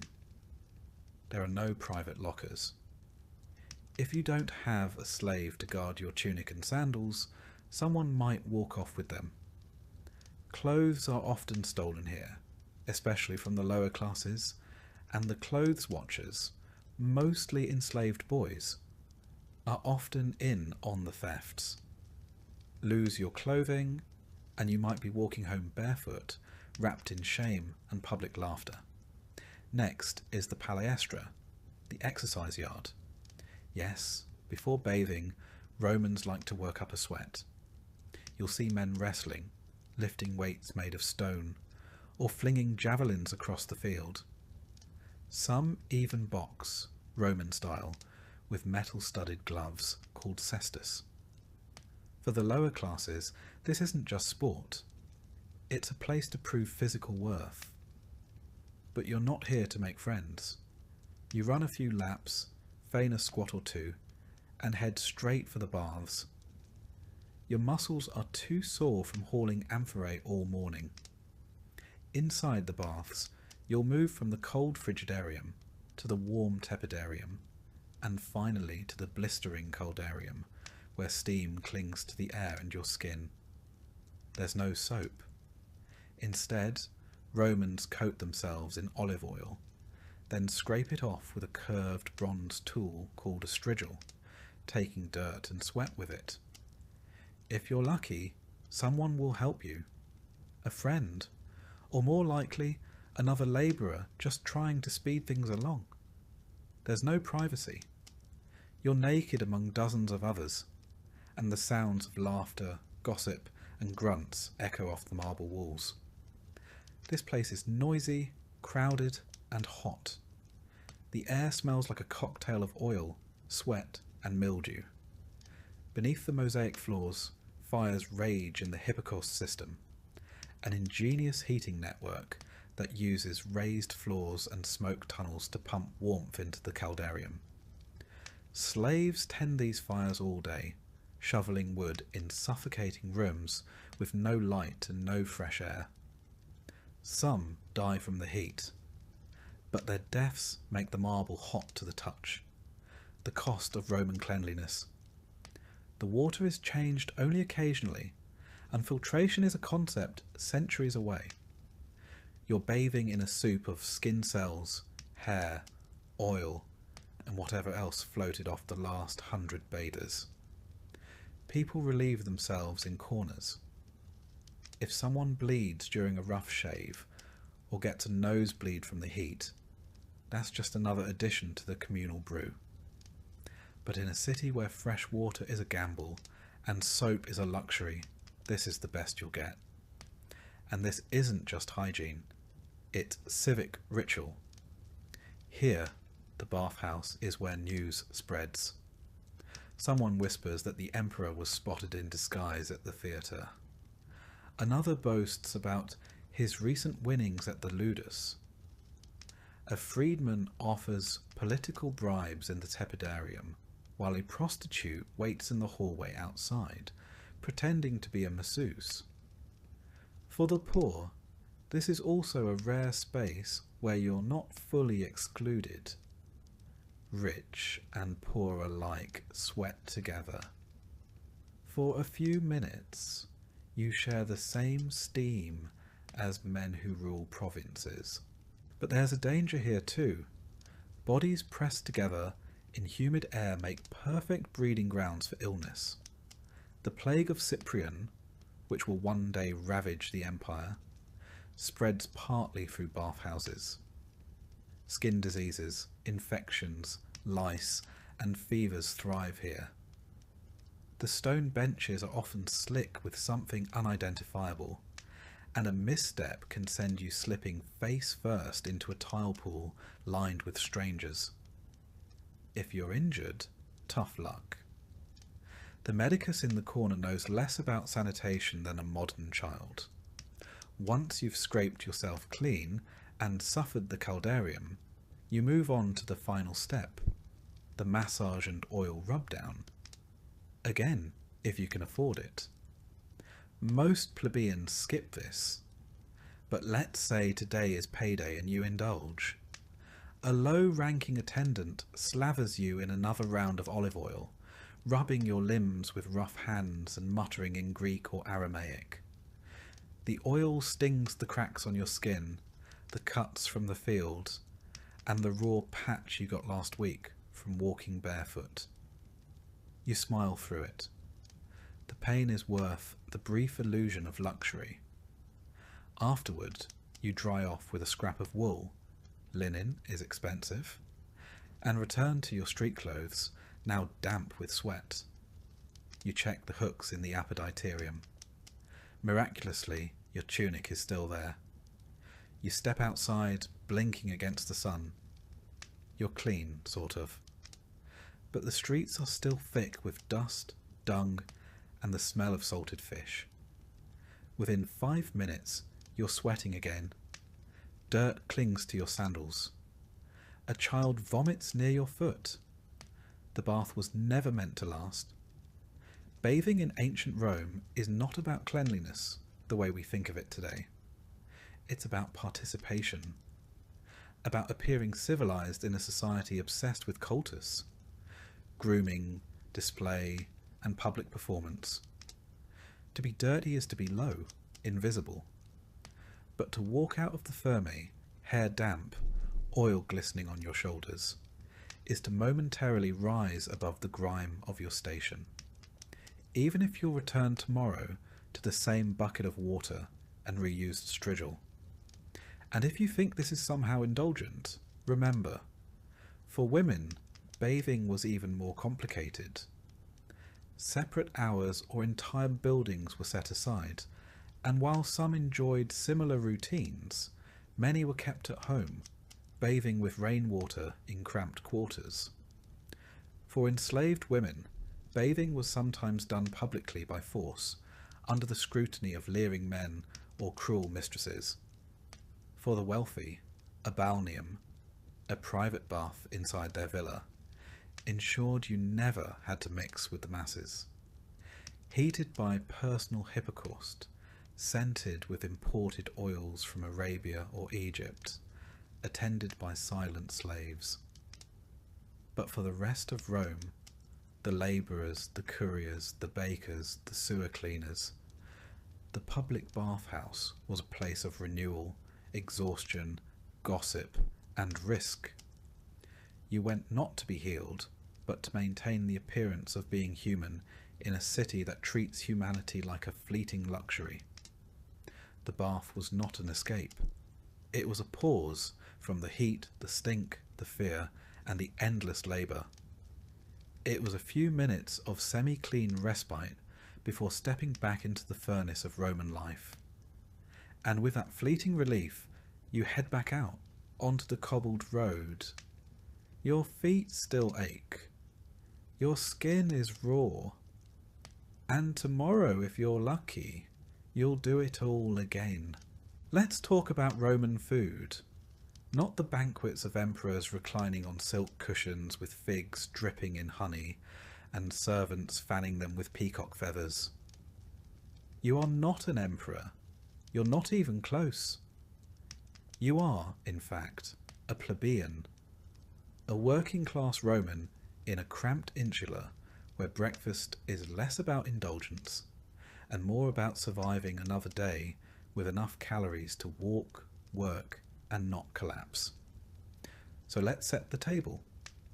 And by table, we mean whatever flat surface you can find that isn't covered in soot, bugs, or yesterday's crumbs. You eat with your hands because forks are still a few centuries from existing. Knives? Sure, if you have one. But even then, it's mostly for cutting bread or defending your lunch from rats. Your daily diet, and let's be generous calling it that, is centred on one thing: grain. Specifically, a kind of wheat called far, spelt, and a lot of it. You eat it boiled into pulse, a porridge as bland as it sounds. Think of it as the ancient Roman version of oatmeal, only without sugar, milk, or any flavour at all. If you're lucky, it's salted.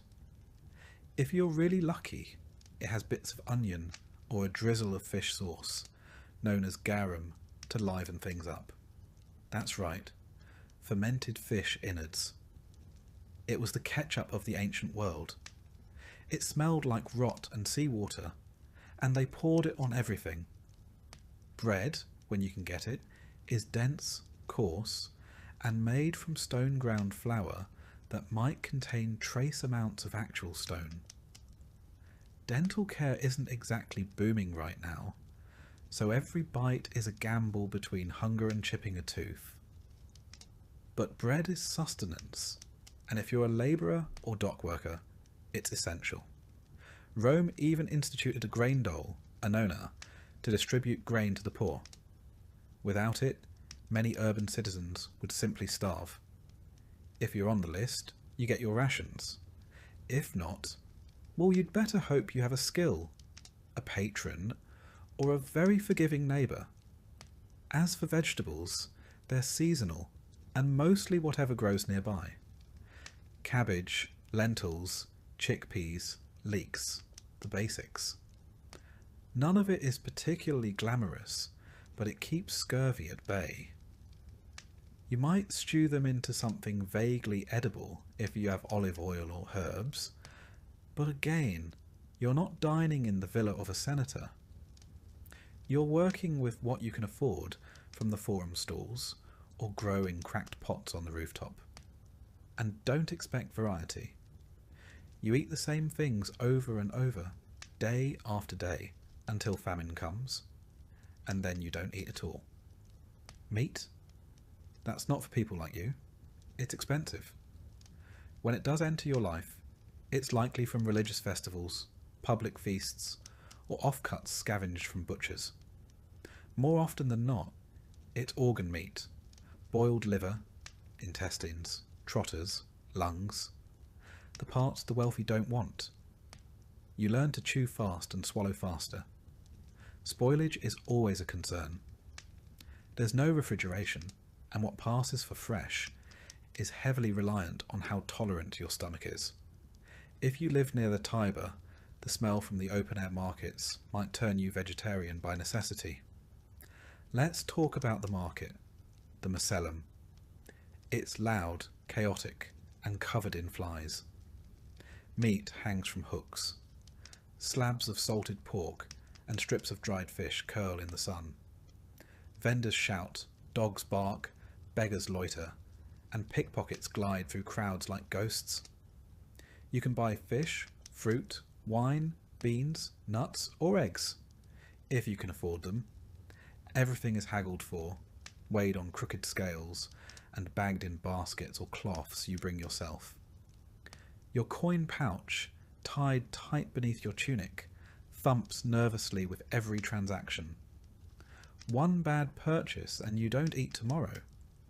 Water, like everything else, is complicated. Rome is famous for its aqueducts, but the water doesn't always make it to the poor. You might have access to a public fountain where the water is cleanish, or you might be drawing from a well near the latrines where it's not. To be safe, many Romans, including children, drink diluted wine. Not to get drunk, but because alcohol kills germs better than wishful thinking.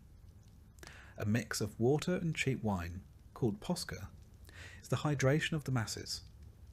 It tastes like vinegar and hope. Now about those days when food runs out. Famine is never far. A bad harvest in Egypt, a delay in grain shipments, or a corrupt official skimming off the top, and the city's food supply collapses. Bread prices triple. Riots break out. People storm bakeries, loot warehouses, and sometimes lynch the bakers. The emperor is expected to intervene. If he doesn't, he risks becoming lunch himself. Politically, if not literally. During famine, you survive on scraps, mouldy crusts, spoiled olives, stale beans, weeds from the roadside. You might boil bark or grind acorns. Pets vanish. The rats get smart. The pigeons disappear. People eat things they shouldn't. And when the plague follows the famine, as it often does, hunger turns to disease. Starvation weakens the body, and Rome's many illnesses move in like uninvited guests. There's another layer to all this. Class. Because while you're trying to stretch a hunk of rye bread for 2 days, the elite are feasting. In the villas of the Palatine Hill, couches line banquet halls. Slaves serve platters of roasted dormice, honey-glazed songbirds, oysters, figs, and dates soaked in wine. They sip from silver goblets. They toss bones to the floor. They bathe between courses. For them, food is a performance. For you, it's a necessity that never stretches far enough. Even in death, food tells the truth. Wealthy Romans are buried with elaborate funerary feasts, their tombs adorned with carvings of banquets and gods pouring wine. The poor? Maybe a piece of bread at your grave, if your family can spare it. Maybe a final sip of posca to send you off. In religious festivals, food becomes communal. Saturnalia, for instance, when masters serve slaves and everyone feasts together. But those days are rare and mostly symbolic. For the rest of the year, the lines are clear. Who eats well and who begs? Let's not forget storage and spoilage. You keep food in amphorae, clay jars sealed with resin, or in baskets hung from ceilings to deter rats. Preserving food means salting, smoking, drying, or steeping it in vinegar. Still, everything has a clock. Bread moulds quickly in the Roman humidity. Olives go rancid. Meat turns in the sun. Every meal is a gamble. Every bite is a risk. Even the insects eat well. Grain is stored in granaries, which are dark, warm, and crawling with beetles and moths. If you're lucky, you get your ration before it's infested. If not, well, extra protein. Most people don't even pick them out anymore. They're too small to matter. Children grow up with hunger. They learn to wait their turn. They learn which vendors give better scraps and which ones chase them away with sticks. Their bellies are often bloated from malnutrition, their eyes dull. Parents do what they can. Sometimes it means stealing. Sometimes it means begging. And sometimes it means going without so the youngest can eat. Yet through all of this, food is still culture. Even in scarcity, Romans cling to tradition. They bake religious cakes, prepare funeral meals, mark solstices with special dishes. They cook with pride, share what little they have, and pass down recipes, thin, watery ones, from mother to daughter, father to son. The tools are crude, the ingredients simple, but the effort is there. In graffiti on the walls of Pompeii, we find complaints about bad bread, insults to tavern keepers, even jokes about watery wine. Food was a common frustration, a common joy, a common reality. You might not eat well, but you ate Roman, and that meant something. So as you sit down with your cracked bowl of pulse, crust of tough bread, and cup of lukewarm posca, you're not just surviving. You're participating in the daily struggle that defined the lower classes of the empire. You eat what you can, when you can, and pray for the annona to arrive on time. Because if it doesn't, your next meal might not come at all.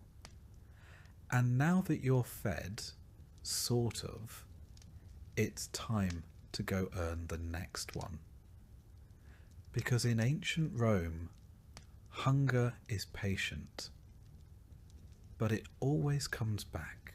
Religion in ancient Rome isn't something you do once a week.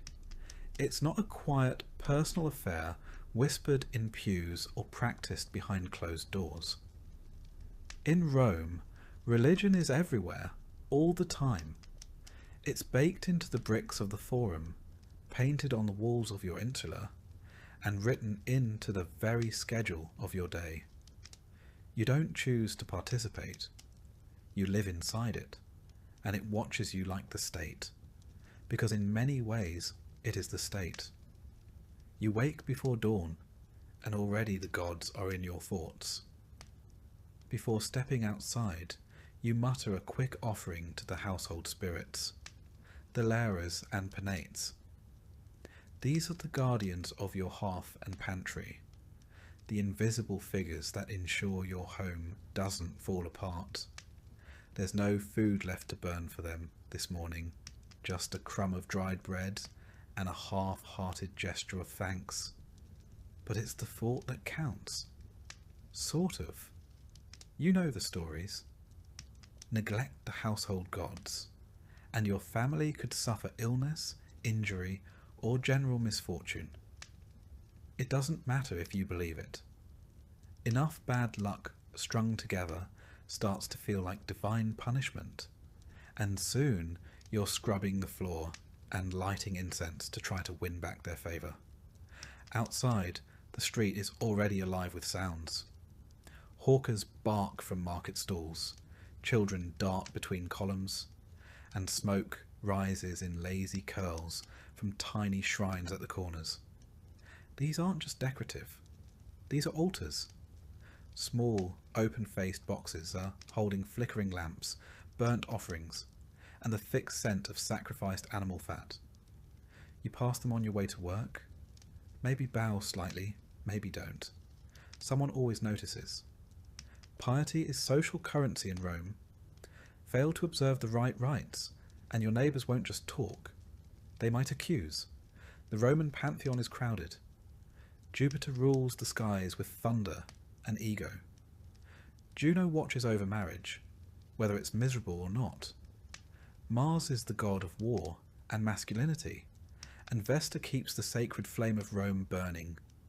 A job so important that her priestesses, the Vestal Virgins, are chosen as children and punished by death if they break their vows. That's the world you live in, one where virginity, fire, and political stability are all bound in a single thread, and where the divine is never more than a few footsteps away. Religion isn't optional, it's calendarized. Over 100 official festival days a year. Lupercalia, where half-naked men chase women through the streets in the name of fertility. Saturnalia, where slaves and masters switch roles for a day in a wild, upside-down mockery of freedom. And then there are the Consualia, Vinalia, Robigalia, and more. Festivals to crops, harvests, rain, sun, and even mildew. Yes, mildew. Because in Rome, every natural force has a name, a temple, and a priest. You, as a poor plebeian or freedman, can't afford expensive sacrifices. But the elite can, and they make sure you know it. Wealthy patrons slaughter bulls at the temples, their robes splashed with blood, incense thick in the air, while you stand at the back, clutching your small votive figurine, hoping the gods can hear your prayer from that far away. The ritual language is often Old Latin, barely understandable, even to those reciting it. But the spectacle, that's clear enough. Religion is theatre. It always has been. Do you take part when you can? Maybe your guild hosts a minor ceremony. Maybe you help lead a procession through the street for a local deity. These rituals are public and communal, but also strategic. They reinforce your place in society, remind you of who rules, and give you a sense that, however lowly your station, you're at least part of something bigger. Of course, not everyone thinks alike. By the 1st century CE, the Roman world is already deeply diverse. Foreign cults have seeped into the cracks of the empire. You might hear whispers of a mysterious Eastern goddess named Isis, whose followers wear white and chant in candlelit rooms. Or a strange sun god from Persia, Mithras, whose rites involve secret underground gatherings and symbolic meals of blood and bread. These religions are sometimes tolerated, sometimes outlawed, and always watched with suspicion. Romans value order above all. Anything that smells of disloyalty or secrecy is dangerous. That's why, when Christianity begins to spread, it doesn't just make the authorities nervous. It enrages them. A religion without sacrifices? A god without a face?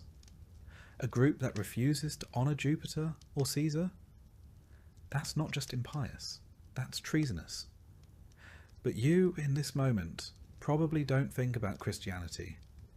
It's still a strange foreign sect on the fringes of Roman cities. You've heard of them, maybe.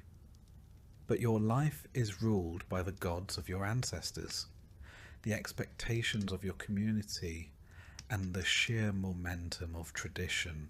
Superstition is the second skin of daily life. You avoid walking under ladders, not because it's unsafe, but because it invites bad luck. A black dog seen at night? Omen of death? A sneeze? You immediately say salve, not out of politeness, but to protect the soul from escaping. You know the signs. A bird flies to the left. Bad news. Thunder after dusk. Don't travel. Dreams are interpreted, entrails are read, and omens are everywhere. Even the emperors consult augurs before battles or decisions. And it's not just the living you worry about. the dead don't stay quiet. Each year, during the Lemuria, you perform rites to keep the restless spirits, lemures, from haunting your home. You toss black beans over your shoulder at night while chanting ancient words, hoping it satisfies the shades. If you forget, well, don't be surprised if things go missing, or if the air turns sour in the dark. The temples are grand, of course, massive columns, gleaming statues, and priests in embroidered togas. But your real religion happens in the alleyways, kitchens, and bedroom corners of the working poor. You leave coins at roadside shrines. You tie ribbons to trees. You mutter charms when your child coughs too hard. You wear amulets around your neck to protect against the evil eye. A mosaic on your doorstep might feature a dog, or a phallus, or both to ward off danger. To a modern viewer, all this might seem superstitious or quaint, but to you, it's life or death. Without antibiotics, germ theory or psychology, you turn to the gods for explanation. Why did the fire start? Why did your baby die in the night? Why did the grain spoil in storage? The gods are fickle. You didn't do enough. You forgot an offering. You used the wrong words. Someone in your building insulted Mercury, and now everyone pays the price. And yet, despite all this, religion gives you meaning. A structure. A rhythm. A way to understand the chaos. When your child is born, you present it to the genius of the family. When you marry, you light the ceremonial torch and bind hands with sacred ribbons. When someone dies, you mourn for the prescribed number of days, burn their possessions, and whisper their name until your throat goes hoarse. Because in Rome, remembering the dead is how you keep them alive. To be forgotten is the true death. That's why inscriptions fill the walls of tombs and columbaria, names carved into stone so that someone, anyone, might remember them. And so you keep praying, offering, watching.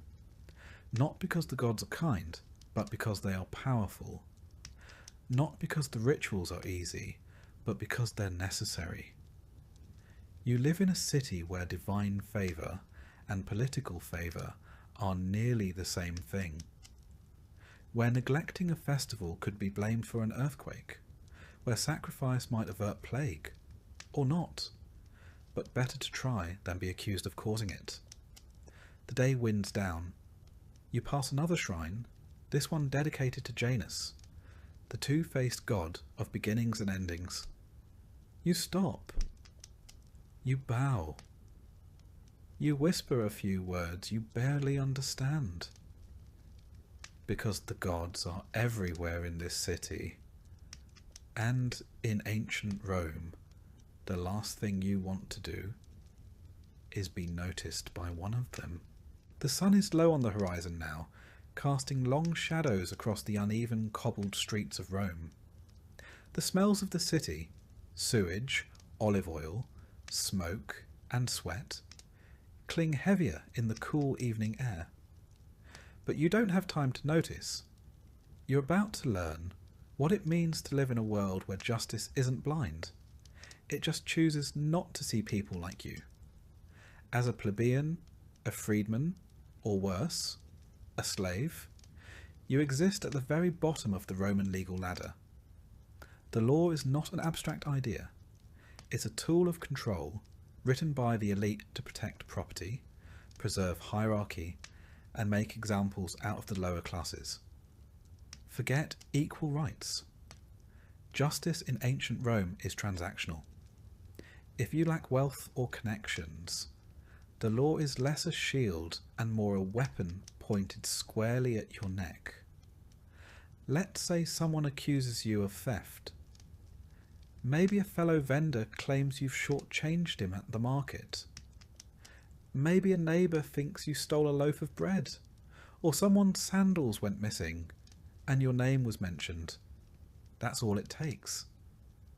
You're hauled in for questioning, And the burden of proof doesn't fall on your accuser. It's on you. And in many cases, if you're a slave, it doesn't matter whether you're guilty or not. The only question is how much pain it'll take to extract your confession. Torture is not only legal in ancient Rome, it's expected, especially if you're enslaved. The logic goes like this. A slave has no honour, so they can't be trusted to tell the truth without persuasion. That persuasion comes in the form of whips, branding irons and racks. You can be interrogated simply for being in the vicinity of a crime. If your master is murdered, all the slaves in the household can be tortured and executed, regardless of guilt, just to make sure the true culprit is among the dead. Even as a citizen, your options aren't much better unless you're wealthy. Legal representation exists, but lawyers, called advocati, aren't paid in fees.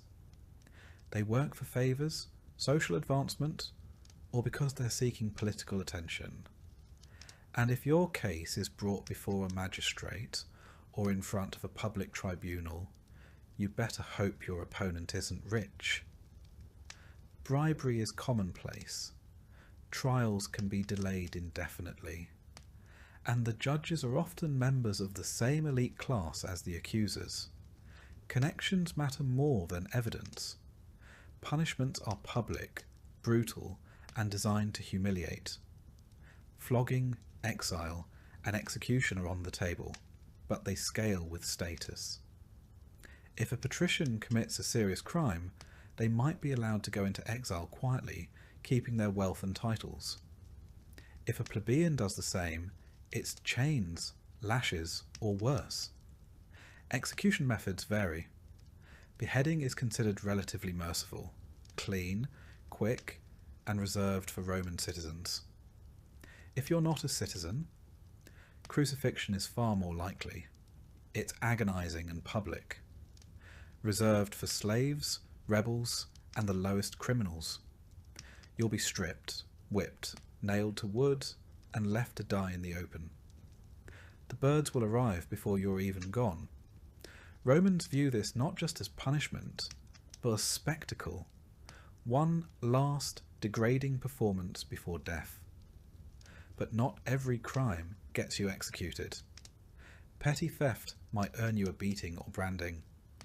You could be tied to a post and scourged in the forum for passers-by to jeer at. Repeat offences might get you sold into slavery, yes, even if you were born free. Rome has no concept of rehabilitation. You're either useful to the state or you're disposable. Now imagine you're caught in debt. Maybe a bad harvest forced you to borrow grain. Maybe your family needed medicine. Debt in ancient Rome is dangerous. If you can't pay it back, your creditor has the legal right to seize your property or your body. You can be imprisoned, sold as a bondservant, or forced to labour to pay off what you owe. The system is predatory, and it's meant to keep the lower classes forever straining just to survive. And don't expect privacy or calm. Justice happens in public spaces, the forum, the basilica, sometimes even the market. Crowds gather to watch the proceedings, cheer on accusers, or jeer at defendants. For the Roman public, justice is part legal process, part blood sport, and part civic theatre. But perhaps the most chilling aspect is this: the law is deeply intertwined with spectacle. Rome's public games, executions, and military punishments blur the line between civic order and entertainment. Criminals sentenced to die might be thrown to wild beasts in the amphitheatre. This isn't metaphor, it's a Tuesday.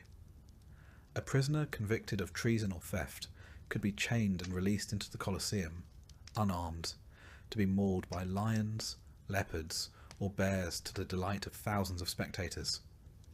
The screams echo, the crowd roars, the Senate nods in approval, The logic behind this is both pragmatic and cruel. These executions are warnings, reminders of who holds power. And if they happen to distract the public from grain shortages, political scandal, or border unrest, all the better. For Roman women, the law offers even less protection. A husband can legally kill his wife if she's caught in adultery. A father can disown or execute his child under patria potestas, the absolute power of the male head of household. Domestic abuse isn't a crime, it's a family matter. In theory, a woman can take legal action. In practice, she is silenced by layers of custom, intimidation, and institutional indifference. Religion is no safe haven either. If you're accused of impiety, failing to observe proper rites, speaking against the gods, or accidentally disrupting a sacred procession, you can be punished swiftly and without appeal. Rome doesn't separate church and state. To question religion is to threaten the republic itself. There are prisons, yes, but not as punishment. They are holding pens, temporary jails where the accused wait for trial, execution or sentencing. They are dark, filthy, overcrowded, and filled with despair. Most don't leave alive. The Tullianum, Rome's most infamous prison, is a damp underground dungeon. Prisoners sent here are either destined for death or forgotten entirely. Even if you're innocent, your life can unravel fast. A single accusation can lead to financial ruin, social disgrace, or permanent injury. Witnesses can be bribed. Testimony can be coerced. And evidence, when it exists, is often little more than rumour wrapped in a toga. The irony is that Rome sees itself as the pinnacle of civilization. And in many ways it is. It has an advanced legal code, courts, appeals, and procedures written into stone. The 12 Tables, published in the 5th century BCE, were hailed as a step toward justice for all citizens, and later reforms introduced by emperors like Augustus and Hadrian did try to standardize trials and offer protections. But those reforms don't reach everyone, especially not you. You're a peasant, a tradesman, a former slave, a woman without a dowry, a child without a father. In Rome, justice wears a toga, but it walks with a blade. So what do? You try to stay invisible. You keep your head down, avoid debt, avoid conflict, and pray your name never comes up in a whisper that matters. Because here, in the shadow of the Palatine Hill, justice isn't about what's fair. It's about who holds the power, and how willing they are to use it. Tomorrow you'll wake up and try again to survive the Roman day. But tonight, sleep lightly. Because in ancient Rome, justice may come at any time, and it rarely knocks twice. By now, you've endured sewage in your stew, slept under lice-infested wool, and laboured under a sun that cooks clay. You've chafed, bled, and aged 2 decades in a single day. But even in ancient Rome, all roads eventually lead to one place, death. And for you, a poor plebeian or slave with no name worth carving, your journey ends without honour, ceremony, or even certainty. Let's not sugarcoat it. Death came early, and it came often. For the Roman poor, life was less a candle gently extinguished, and more a torch that flared, sputtered, and was abruptly snuffed out by accident, infection, starvation, or violence. You didn't so much pass away as fall apart. Life expectancy in Rome hovered somewhere between 25 and 30 years. That number is skewed by the high infant mortality rate. Nearly 1 in 3 babies didn't survive their first year. But even if you made it past childhood, you lived hard and died young. A minor fever might spiral into sepsis. A broken bone could fester into gangrene. A minor cut in the wrong part of the slums might mean a slow rot with no cure. Penicillin? That's 18 centuries away. Let's say you don't die violently. Let's pretend you just waste away, as many did. In that case, your last days are spent in a cramped tenement apartment, reeking of chamber pots, your breath wheezing through cracked lips. No hospitals, no nurses. If you're lucky, a relative might hold your hand, but just as often, your body is found days later, stiff and still, the rats already curious. So what happens next? If you're a slave, you're property. Your body will be dumped without ceremony in a mass grave called a peticuli, a pit filled with layers of anonymous corpses, decaying in the sun outside the city walls. No headstone, no urn, no prayer, just the quiet churn of decomposition. These pits were Roman efficiency at its most callous. Hundreds of corpses dumped, covered in lime to mask the stench, then forgotten. If you're a free, poor Roman, you might fare marginally better. Marginally. Your family, if they can afford it, might pay a burial club, a collegium funeraticium, to secure you a small funeral. These clubs were the closest thing to insurance for the working poor, pooling dues to provide the minimum, a proper cremation or burial, and a modest ceremony. You might even get a small plaque or terracotta urn if your family scraped enough coin together. But if they didn't, back to the pit you go. Now let's talk about what the Romans believed came next. The afterlife, according to traditional Roman religion, was a murky and uninviting place called the underworld. It was neither paradise nor punishment, just a continuation of existence, only dimmer. The souls of the dead, manes, wandered restlessly unless properly appeased with food, drink, and ritual. The poor couldn't afford grand rites, which meant many spirits were believed to linger as hungry, vengeful shades. The wealthy, of course, had tombs, mausoleums, engraved sarcophagi, and elaborate rituals. Some had their ashes stored in beautiful marble urns inscribed with poetry. Their names would be spoken for generations. You, on the other hand, may have never had a full name recorded at all. And the worst part? Death wasn't even safe from politics. If you were executed, your body might be denied burial altogether, especially if convicted of treason or sacrilege. Criminals were crucified, left to rot as a warning, their bones scattered by dogs. Others were condemned to damnatio memoriae, condemnation of memory, where their names were scratched off records, statues defaced, their identities erased from history. There's something uniquely cruel about dying twice, once in the body and once in the memory. Let's pause for a moment. You've lived this entire day as a nobody in ancient Rome. You've eaten spoiled lentils, relieved yourself in a broken pot, fought rats for a spot to sleep, and collapsed after hauling bricks or firewood or wet laundry in the relentless sun. And now, after all that, your death is quiet, unrecorded, and statistically expected.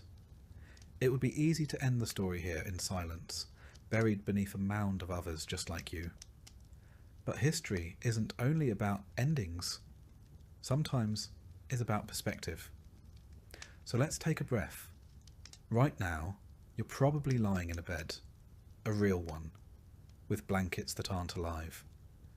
You likely have access to medicine, clean water, and food that doesn't require a risk assessment. You've brushed your teeth today. You've looked at a screen. You're not fighting for survival, not in the ancient sense. And yet, this Roman peasant you embodied today, the one scratching at lice, bartering for onions and ducking chamber pots, still matters, because they're real. Not by name, perhaps, but by the millions. Their backs built aqueducts and temples. Their voices echoed in forums. Their bones paved the literal roads that stretched from Britain to Mesopotamia. They bore the weight of empire, silently and without inscription. History often forgets the poor. It remembers emperors, generals, poets, and philosophers. It gives us marble busts and bronze plaques. But underneath it all were men and women who never wrote a line of Latin, who never stood in a senate, and never saw their likeness chiselled in stone. And maybe that's the real reason this story was worth telling.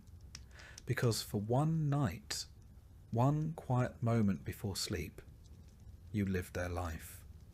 You felt the straw under their back, the cold breath of winter between cracked walls, the weight of hunger, and the absurdity of surviving a world designed to break you. You didn't last a day, not really, but you came closer than most ever will. And when you wake up, maybe you'll carry something with you.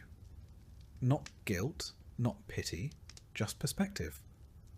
Perspective that clean water is not guaranteed, that hot food is not a given, that your bed, your toothbrush, your medicine, your toilet, they're not minor luxuries. They're miracles stacked one on top of the other, born from centuries of struggle, from broken backs and forgotten lives. So, as the screen fades to black, and the last words whisper into your ear, take a moment, thank a peasant. They're the reason you're not one.